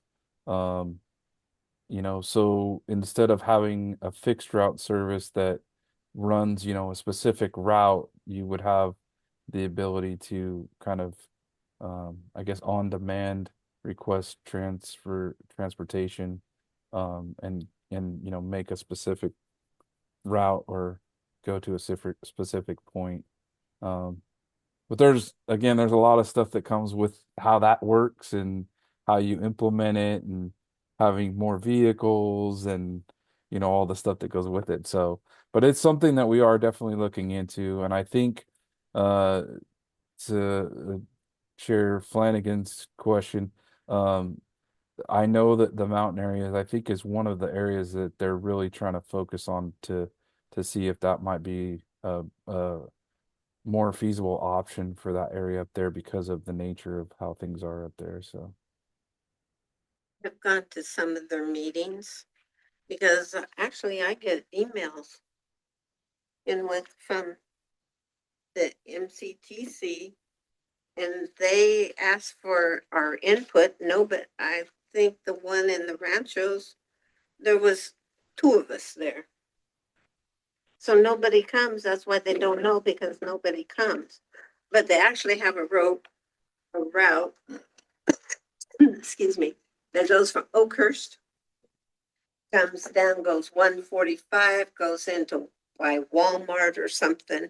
Then from Walmart, it goes out, goes by the community college, and then it goes on to um, Valley Children's, then turns around, I think goes backwards. I asked them why didn't they make for the kids, if they wanted more people riding it, to have the bus come down 41 all the way to Valley Children's, then go by the school and go the other route so that they could get to school on time. Uh, they took the suggestion, but I don't think anything's been done yet. But nobody probably knows about it because nobody goes to their meetings. Because I know they had different meetings. They had them in Chowchilla because they were talking about 99 and Fairmead, that's the word I want. Areas over there, and nobody shows up to their meetings to put their input. Yeah, frustrating. If I may just add a quick comment on this. Did you know that the city of Madera's Madera Metro service, their fixed route service, is free? It is free. It is free. There is no fare to ride it. Mhm. And even with it being free, the ridership has not gone up. And so what we're dealing with is it is being used, but the increase in usage we're not seeing. And is that a good thing and a bad thing? Well, it makes it challenging when you're trying to sustain a route or to make changes in routes. There's a lot of factors that go into that. Part of it is the American dream of car ownership, right? California in the West was built for cars. And so, for people to get around in a car, I think is what everyone wants. And so it's a challenge.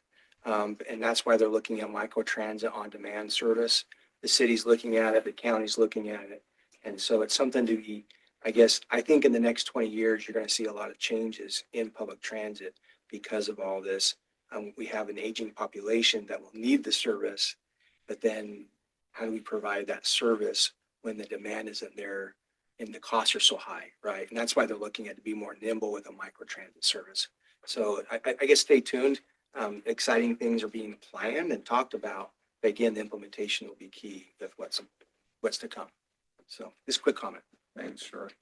I do have a question, and maybe, Jared, you can't answer it, but I'm gonna attempt to ask it anyways. So on the buses, it says the goal for full transition of transit fleets to zero emission buses by 2040. That's coming closer and closer every day for me. My question is, do you know, and maybe you don't, if PG&E has a plan to expand the power grid? And do you know what, if you get all these charger stations in place and everybody has to switch by 2035, like what is the power grid gonna look like by 2040? And do you know if PG&E has a plan, or if they're talking about a plan, or if there's another power company that's gonna come up and take over? I don't know. It is just a question. Yeah, good question. I don't know. I mean, I guess they're gonna start breeding hamsters and putting them on wheels so they can generate electricity. I don't know. Yeah, and kids on bikes. Yeah. Put generators Uh, out where they've got to put gas in the generator. Yeah. And unfortunately, I couldn't probably, I don't know that I can answer your question specifically. I mean, I do know that there's a lot of conversation happening with PG&E and other power providers to try and understand, like, how this is how they can make this happen, because um again, it's one of those things where it was like I think what was it, a couple of years ago when we were having all the rolling blackouts and Yes. public safety power shutoffs, everybody was joking around saying, well, here the state says, they want us in electric vehicles, but then they're letting PG&E shut the power off for safety reasons. How does that work? So, it's just, I don't know. I see it as it's kind of one of those things where it's like the evolution of technology and society brings all kinds of things that you don't really think about, or there's ramifications, or stuff like that that you just have to uh, deal with as they come along. I mean, it'd be great to see, have crystal balls and see into the future and know exactly how things are going to turn out, but unfortunately, I don't have one. I have a broken magic 8 ball and it doesn't work good. So, um, but it's just part of what we all get to deal with in trying to understand how to implement these things and achieve these goals, and well, yeah, okay. So I won't say any more about that. I'll just say it's a lot of work. It's a challenge. I was taking a shot in the dark, if you knew. Yeah. I will say this though, because of this group of people, I was able to stand outside of Costco the other day and have an intelligent conversation with a guy who wanted us to repeal the mileage tax. And I asked him about SB1, and to be honest, he'd never heard of it. The guy lived in the Philippines. I'm like, well, why are you asking me to sign a petition? Anyways, so I appreciate the knowledge that's come out of this group, and all of the presentations and everything, because I asked him some hard questions he had no answers for, and I ended up not signing the petition. So anyway, I appreciate you guys. I just wanted to say that. Thank you. If anybody wants information on the transit, look at the city of Huron. I believe they've had it for 4 years now. I do not know all the details, but they use it primarily to get to go to healthcare, because there's no healthcare out there. And so, but they have had vehicles that they use on a regular basis. I talked to Mayor De Leon, and he was the one that was telling me about it. Getting back to April's question, is there any way we can get like a PG&E rep out here Oh, that's a good question. on, like, say, a meeting, saying that it's one of our concerns? I'm an electrical contractor, so I deal with them more often than I'd like to, and they tend to pass the buck a lot from what I tended to see. But is there any way we could get like one of their reps out here and say, hey, this is one of our concerns? Sure. We can ask, right? Whether they send somebody is up to them. Yeah. Do you know Nathan Alonso? He's a rep for us locally. No, I think he spoke at my Rotary group. He's pretty cool. yeah, well, we can get them out here just to get the ball rolling, say one of our concerns. Yeah. Roy, can you look into? We'll look into it. See how we could facilitate that? Yeah, good. Okay. Any more questions for Jared? You say plural. Hey, Jared, go get some dinner. Yeah. Thank you. Thank you. You guys have a nice evening. Jared, for that. Thank you. Okay, that brings us up to number 7. Is that correct, Sandy? Regional update? Yes. Well, Sandy's point of the slides. Interest time, there's not a lot of earth shattering updates, but there's some minor updates I just wanted to share on some of the projects. And then we'll have probably more of a discussion on the next agenda item. That in the interest of time and everyone's time, I'll try to be brief as much as possible, but I'll answer any questions that may come up. Just a reminder, these are all the programs within the current Measure T. You saw some of these names in the presentations. And so this is just in this last time. Start real briefly through March, through this month, we have collected and received over $200 million in Measure T sales tax revenues. The projection is 217 million a year from now, and that's kind of we're on track for that, on pace for that. The 24-25 receipts, I think I reported this at our last meeting, was just a little over 16 million. The local agencies received about half of that, and then we have leveraged to date over 369 million. And so that is basically for every dollar we've collected in Measure T, we have been able to bring in $1.84 from state, local, or other sources to match project, to put towards projects. And so, you're looking, because we have Measure T, you're looking over $500 million worth of projects that probably wouldn't have been done without it. And so that is a good thing for our county, for our community. It's one of the biggest benefits. We talked about it many times. We'll keep talking about it. That is the story of Measure T. Just on some of the projects that we're finishing up under the regional program. The State Route 99 widening Avenue 7 to Avenue 12. This is just an update from the last meeting. There are a few delays, and so the construction is expected to begin a year from now. And so they're expected to put that out to bid late summer, early fall, and they're expected to be in construction next spring. And so if you want to get the word out and plan accordingly, I'm sure you'll see a lot of public information pieces about that. But between Avenue 7 and Avenue 12, we'll start the construction on that, put in some new pavement and a new lane in each direction, which will be nice, especially for us that go to Fresno a lot and commute. Every time we get past Avenue 12 and it opens up to 3 lanes, it's just like a whole new world, right? Just feels so much safer. Yeah. And so that's what I'm looking forward to, is having a safer facility with having 3 lanes all the way through. Yeah. Sorry. Yeah. Are they gonna have 41 done? So why normally go 99, I can go 41, or are we gonna have construction in both and screw up going to Fresno no matter where? So that is very possible. I'll defer to Jared if he's still on, the timeline for the 41, because I know that one's supposed to be in construction soon this year, is my understanding. And so it's very possible that you'll have some overlap of 7 to 12, and then over on State Route 41 from 10.5 to 15 be worked on, kind of on both sections of between Avenue 9 and Avenue 12, both sides could be in construction at some point. And so I don't know if there's anything you want to add to that, Jared?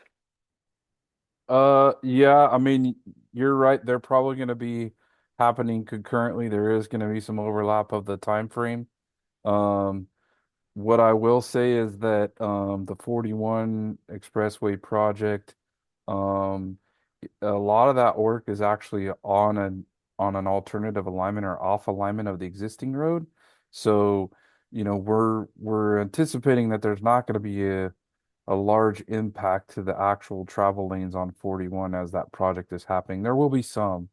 Um, and then naturally you're gonna have people, looking and all that. So, um, but yeah, there probably will be some overlap that happens on those two projects. I would expect, but I think the target for completing the 41 project is, I think we have an 18-month construction schedule for that, and that should be starting construction uh in May, June, late May, early June. So they're gonna basically put the road where they taken out the trees? Where they took out all the pistachio trees? Started Yeah, there. a lot of it will be on the west side, existing Okay. of the existing, as you You get know, north of Avenue 12, 12 up to maybe Right, 10 or something at least, or up to the canal, I should say. right. Yeah. Just real quick, thanks, Jared. Again, on the Avenue 7, Avenue 12 project, one of the success stories is this is roughly $130 million project total with design, environmental, and construction. We put $9,000 of Measure T on it. But because we put $9,000 of Measure T, we're going to be getting this project. Basically, having Measure T gave us a seat at the table to work with Caltrans.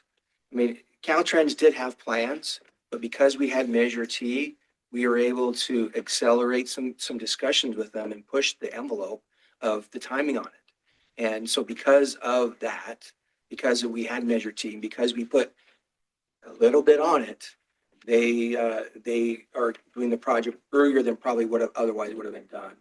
And so that is a huge success story of how Measure T can help, especially larger projects get done, because Measure T is not really intended to fund these large projects, fully fund these large projects. It's to bring in other funds. And that's kind of what needs to happen on the 233 interchange. You have, State Route 99 and the 23 there, the interchange. You have two state routes connecting there. We're all familiar. We just heard a great presentation from Joe about it. And there is a funding gap. Costs are going up, unfortunately. That being said, we've recently heard that some construction bids have recently been coming in lower than engineers' estimates. We're cautiously optimistic that will come into play, that they'll continue to be lower for the next couple of years. This project, if we can secure all of the construction funding, this hopefully will be in construction in the fall of 2028. We are going to be applying for another competitive local partnership program funding from the state. And we have to match that 50-50 with whatever we get. And we're looking at any and all means to fill the gap, including Joe mentioned applying for a build grant, which is a federal discretionary grant. They're looking at developer impact fees and other potential city funds to go towards that project and to fund the gap in the construction. So we'll probably keep updating you on that. Hopefully we'll have better news each time that we meet as we get closer to construction.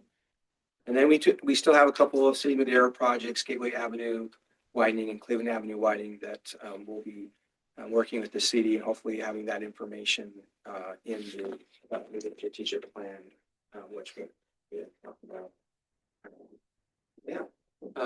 The strategic plan highlights kind of the programming for regional projects. It highlights, financial policies and projections. But here we are at the end of the measure. Like I said, it sunsets a year from now. And so part of the strategic plan will highlight that it is ending, that it is sunsetting, and kind of here's what is expected to bring in. And then what's kind of remaining in the program, what's going to be finished. So this may be the last strategic plan. We might have one more after this. It all depends on those regional projects that we just talked about. If there's delays on those or we can't secure funding, but they're still on the list, we might keep working on those. And so we'll see what happens. George, what's the date of the sunset? March 31st of 2027. Thanks. So this draft will hopefully be available soon, and we encourage anyone to provide comment on it. There'll probably be a public hearing on it. Not probably, there will be a public hearing, and so stay tuned for that. We're hoping it'll be on the April meeting for the public hearing, depending on all the information we need. It might be pushed back, so that we're trying to get it on the April meeting.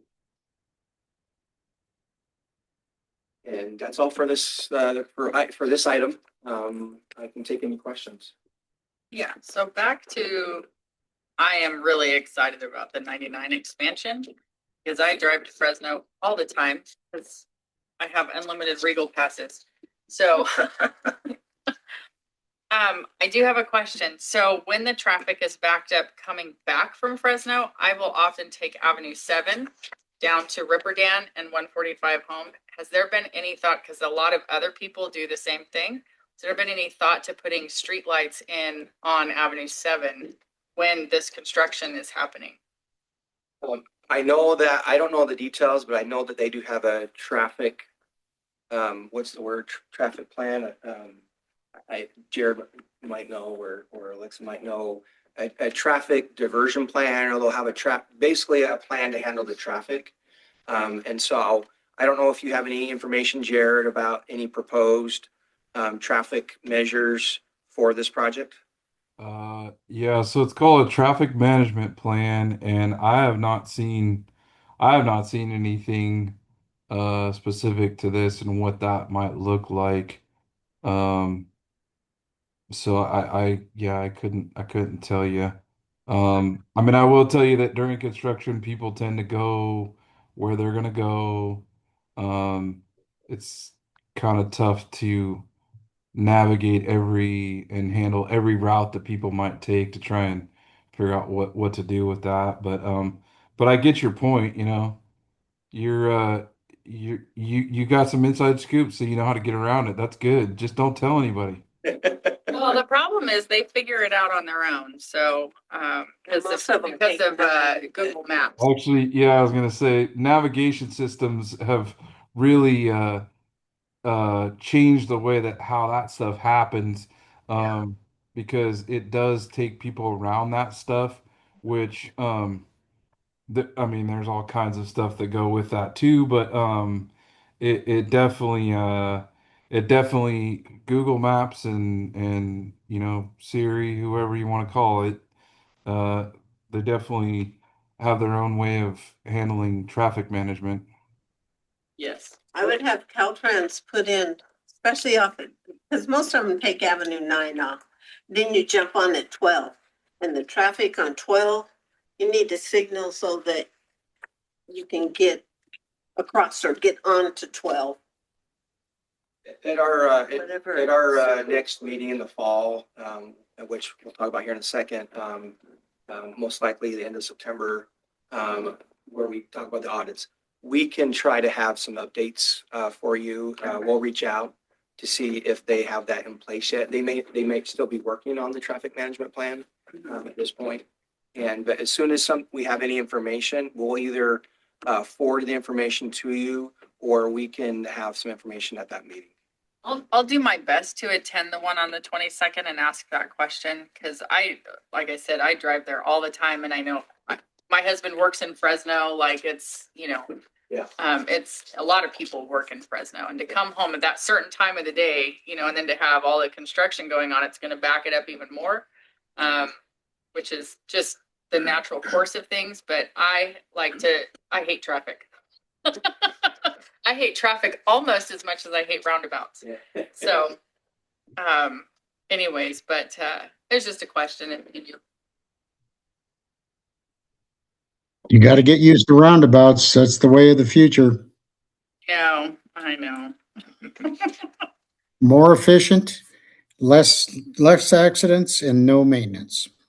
Straight Yeah. road. Just give me a straight road to drive on and I'm good. I know truck drivers that go through boom, boom, boom, boom. Through those roundabouts. They're just- They're not they're that just- safe. They're designed to handle the truck traffic and They're it's just the way designed, but that doesn't mean that the truck drivers are paying attention that they're coming up on a roundabout. well, they got a calming feature to it that they're supposed to slow down, but you can't control all the people all the time, I suppose. Anything else? Shirley? All right, that brings us up to, we go from 7 to 9, is it? There's no 8. Yeah. Okay. Well, that's good. We saved some time. Item number 9, proposed meeting schedules. Actually, it should be item number 8. Oh, Key okay. renewal, it's a typo. 8, okay. I just noticed that. All right, that's that. Yeah, real quick, I know, we've been here for a little bit, for a while now, and so we'll try to get through all the information. We talked a little bit about it earlier with the new committee, but How about a 5-minute break? yes. I leave it up to the chair. If you want to take Yeah. a quick break? Yeah, 5 minutes. Yep.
And then, and just brings back to order. Okay, we're back on the record. So I think that brings us up to proposed meeting schedule. We're gonna go back to Measure T renewal. Oh, okay. Started that and then didn't finish it. We took a little break. But with the renewal, a few things I wanted to talk about is implementing guidelines, the strategic implementation plan, and then the new Citizens Oversight Committee, which we've already briefly talked about. And so I'll try not to be too repetitive there in the interest of time. Implementing guidelines have been in development since last summer. We conducted a public workshop up in Oakhurst, which I believe our chair was there and participated, and I think it was a good turnout and we had good comments. And we had a workshop down here in the city of Madera. Not as good of a turnout, but we did receive comments. And we worked with our local jurisdictions on various iterations of the draft to make sure they were comfortable with any guidelines that were practical, that made sense, that are in compliance with existing regulations, with implementing projects, et cetera. And so we expect we're just about at the finish line here to release it to the public for a draft. Or hopefully by the end of next week, we'll have these implementing guidelines out for public comment. And then at our April meeting, we'll have a public hearing on the guidelines and then have an adoption at our May meeting. And I encourage the committee members to take a look at that, to share it with your group, with your people, and to encourage public comment and feedback. Again, these are guidelines to implement the new measure. It doesn't necessarily have every single policy per se, but it does cover how to implement the measure. And the guidelines are consistent and will be consistent with the ordinance and the voter approved expenditure plan. So that is something that's required. So we'll get a copy of that by email. So that will probably go out. We'll have Sandy make sure that we send it out by email to everyone. We'll put out social media posts saying that it's available for public comment. And so urge everyone to let everybody. What time is that hearing? So it'll be at our MCTC board meeting, which starts at 3 p.m.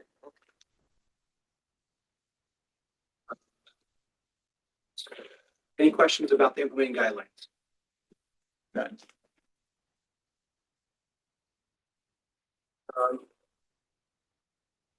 After the implementing guidelines are adopted, we'll then move forward with, not to be confused with the existing strategic plan or with the current measure. We strategically, and no pun intended, call the new strategic plan and the strategic implementation plan, because that's really what it is. And so it will, the strategic implementation plan will highlight, for the most part, the regional program, the regional projects. It will highlight financial policies, for example, like when do you bond and when do you, the pay-go financing and et cetera. Those type of policies, financial policies will be in there. It will also contain, just like the current strategic plan, the current measure, a projection of all the other programs for our local agencies so that they can have, for planning and budgeting purposes, something that they kind of can expect to receive in the measure over the next 5 years. The strategic implementation plan effort should begin this summer. It's expected that they will be in place or approved by next spring. And that is when the new committee will also be beginning as well. We'll talk about that here in a second. But any questions about the strategic implementation plan? Seeing none. And then we have the new Citizens Oversight Committee. So here's kind of the tentative plan, and this is all subject to change. That this fall we'll release kind of a call for applications. We will then have the current COC chair. We'll have the MCTC financial officer, and we'll have a third person, a mutually agreeable third person that will then review the applications. And we have to see one member for each district plus one alternate for each district. Hopefully we'll have enough to have alternates, that we may not have alternates, but at a minimum, we'll see at least one person for each district. So the committee will be a committee of 5, whereas now it's 7. It will be a committee of 5. And that we will then have that, review those applications, take it to the board for approval of the recommendations, and the anticipation that the new committee will have their first meeting in the spring. The first order of business is to adopt bylaws. Per the voter approved expenditure plan, it said that the committee will adopt their own bylaws. The current committee, this committee here, does not have any official or formal bylaws, and that was something that we discussed in the renewal effort, that the new committee should have some formal bylaws and that the committee should adopt their own bylaws. So we'll probably have a meeting or two to adopt those bylaws. And so it could be possible to, if we can't get it all done one night, staff will bring examples or possible bylaws, things that we see, best practices and things in other areas. But it will be ultimately up to the new committee to adopt those new bylaws. And in there, we'll talk about if you want to set any term limits or any other things that would make sense as long as it's compliant with the ordinance and the expenditure plan. And then the anticipation of the first formal meeting of the committee after the bylaws, hopefully, as I'm thinking, is May. And so the new plan says that the committee will meet quarterly.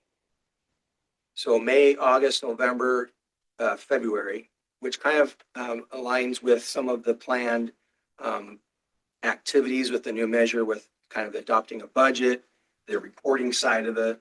And so some of these meetings might be a little bit longer, like this one, and some of those meetings may be really, really short. If there's just not a lot to talk about other than just revenues or any other updates that need to be needed. So some meetings could be 15 minutes and some meetings may be 2.5 hours like today. It just all depends on the discussion and questions, etc. And so are there any questions with the tentative plan? I have a question. Why switch to quarterly meetings? So that was something that the renewal steering committee discussed. They thought that even if you didn't have anything, you could always cancel a meeting. But they felt like there was always something to talk about. The other part on our side of it is it might be more effort for the committee members to meet more often, but the meetings might be shorter as a result. And so we might not have to stay as late as often, right? If we have more often meetings. And so that's the hope, is having 4 meetings. We would still meet the same, because we went down our meeting twice. And if you say both of those are 2-hour meetings, that's 4 hours. So maybe going to the 4 meetings, we only have to meet for 1 hour or less. Overall, and on average for those meetings. And so the hope is we would be meeting any more than what we already are. Got It just would be, and those meetings will be an established set schedule. Any questions? Troy, if the meetings are going to incorporate the reports from City of Chowchilla, City of Madera, or County of Madera, I kind of question whether those would be a 1-hour duration or not. But I do appreciate the fact that we can do this by Zoom. Terry likes to ride the road. I got familial duties here with kids, and I appreciate the opportunity to participate by Zoom. But I'm probably on my way out because the next committee is going to only have 5, and I kind of believe that there's not going to be room for me and anyone else for District 5. But notwithstanding, I just kind of doubt there'll be 1-hour duration unless they really abbreviate their reports, those 3 respective jurisdictions. Thank you for the comment.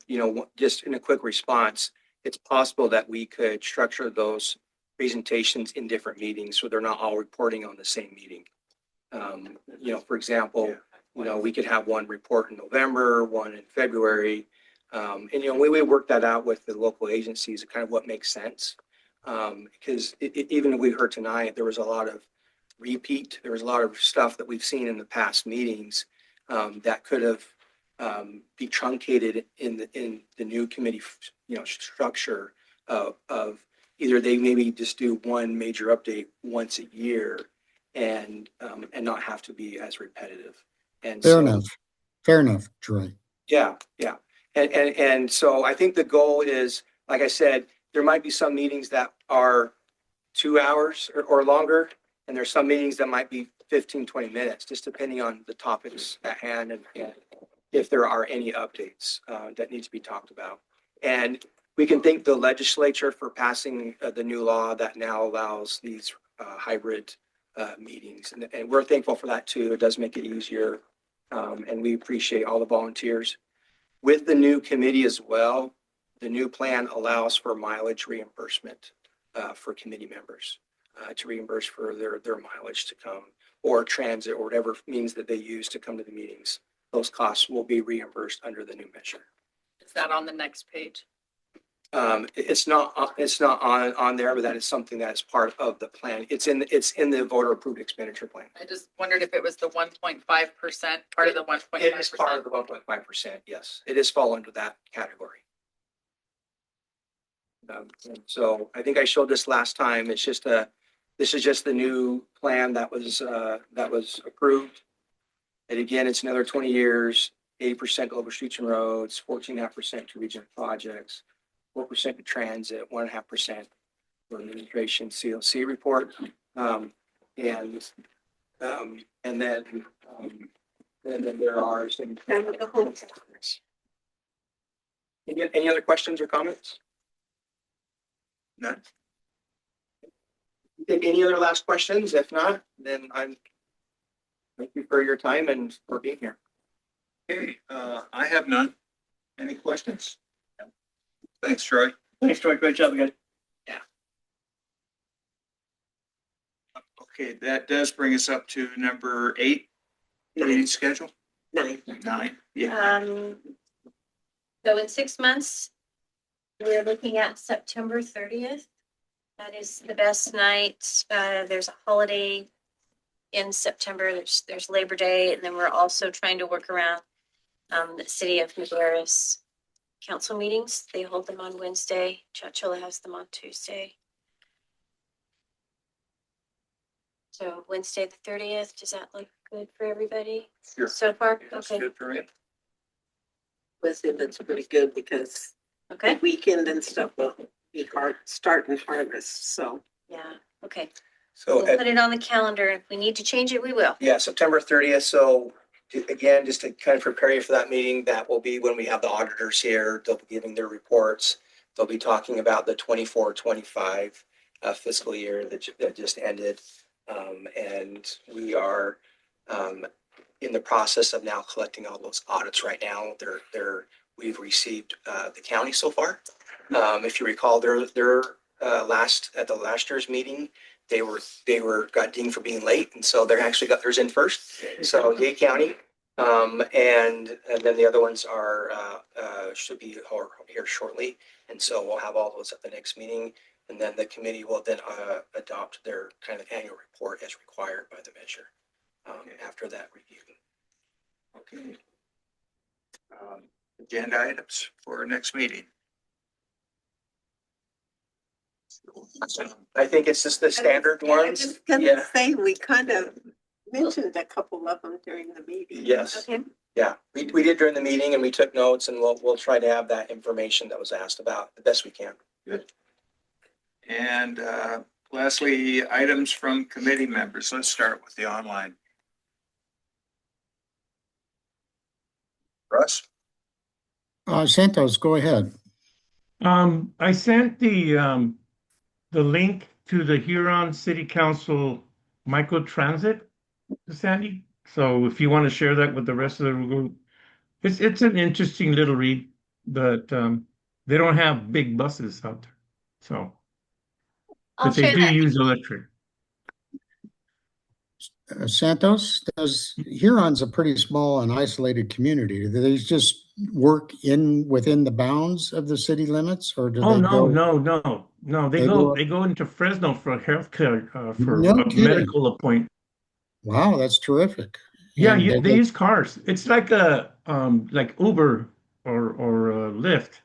do they stop in Avenel as well? But they manage it. And so um y- but go ahead and read it. That way you can cut out the middleman. Um and it's been around for some years now. And they modeled it after some other communities that didn't want to get big buses with nobody's in them, if nobody's riding in them.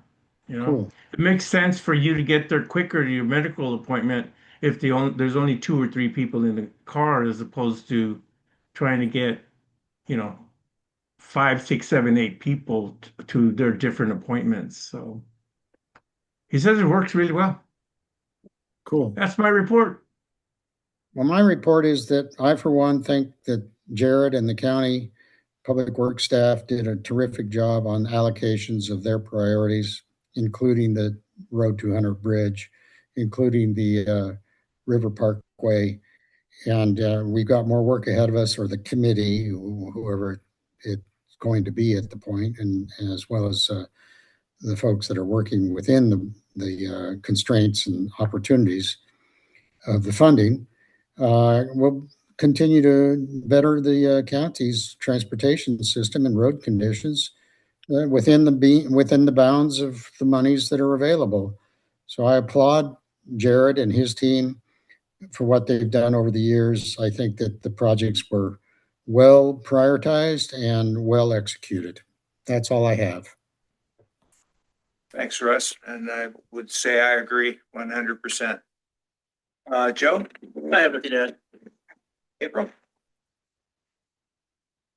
I'm just thankful that we have a county that does what they're supposed to do. And cities. Sorry, don't want to leave out Madera City and Chowchilla City. Because I drive all over the place. So Jen? Great job reporting everybody in. mm-hmm. Right, good to go. So thank you. Thanks.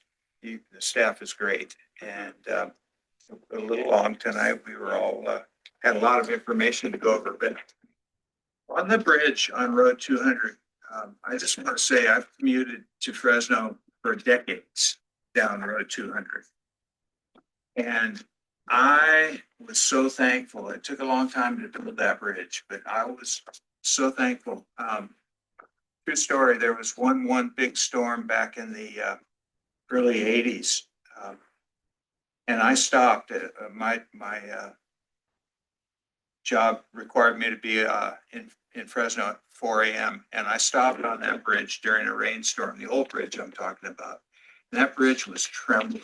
I was standing on it, and the water under it made the whole road and the bridge tremble.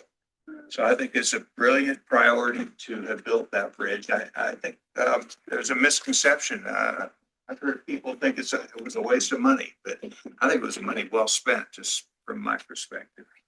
So, good job. Third bridge. Yeah. Amen. Amen.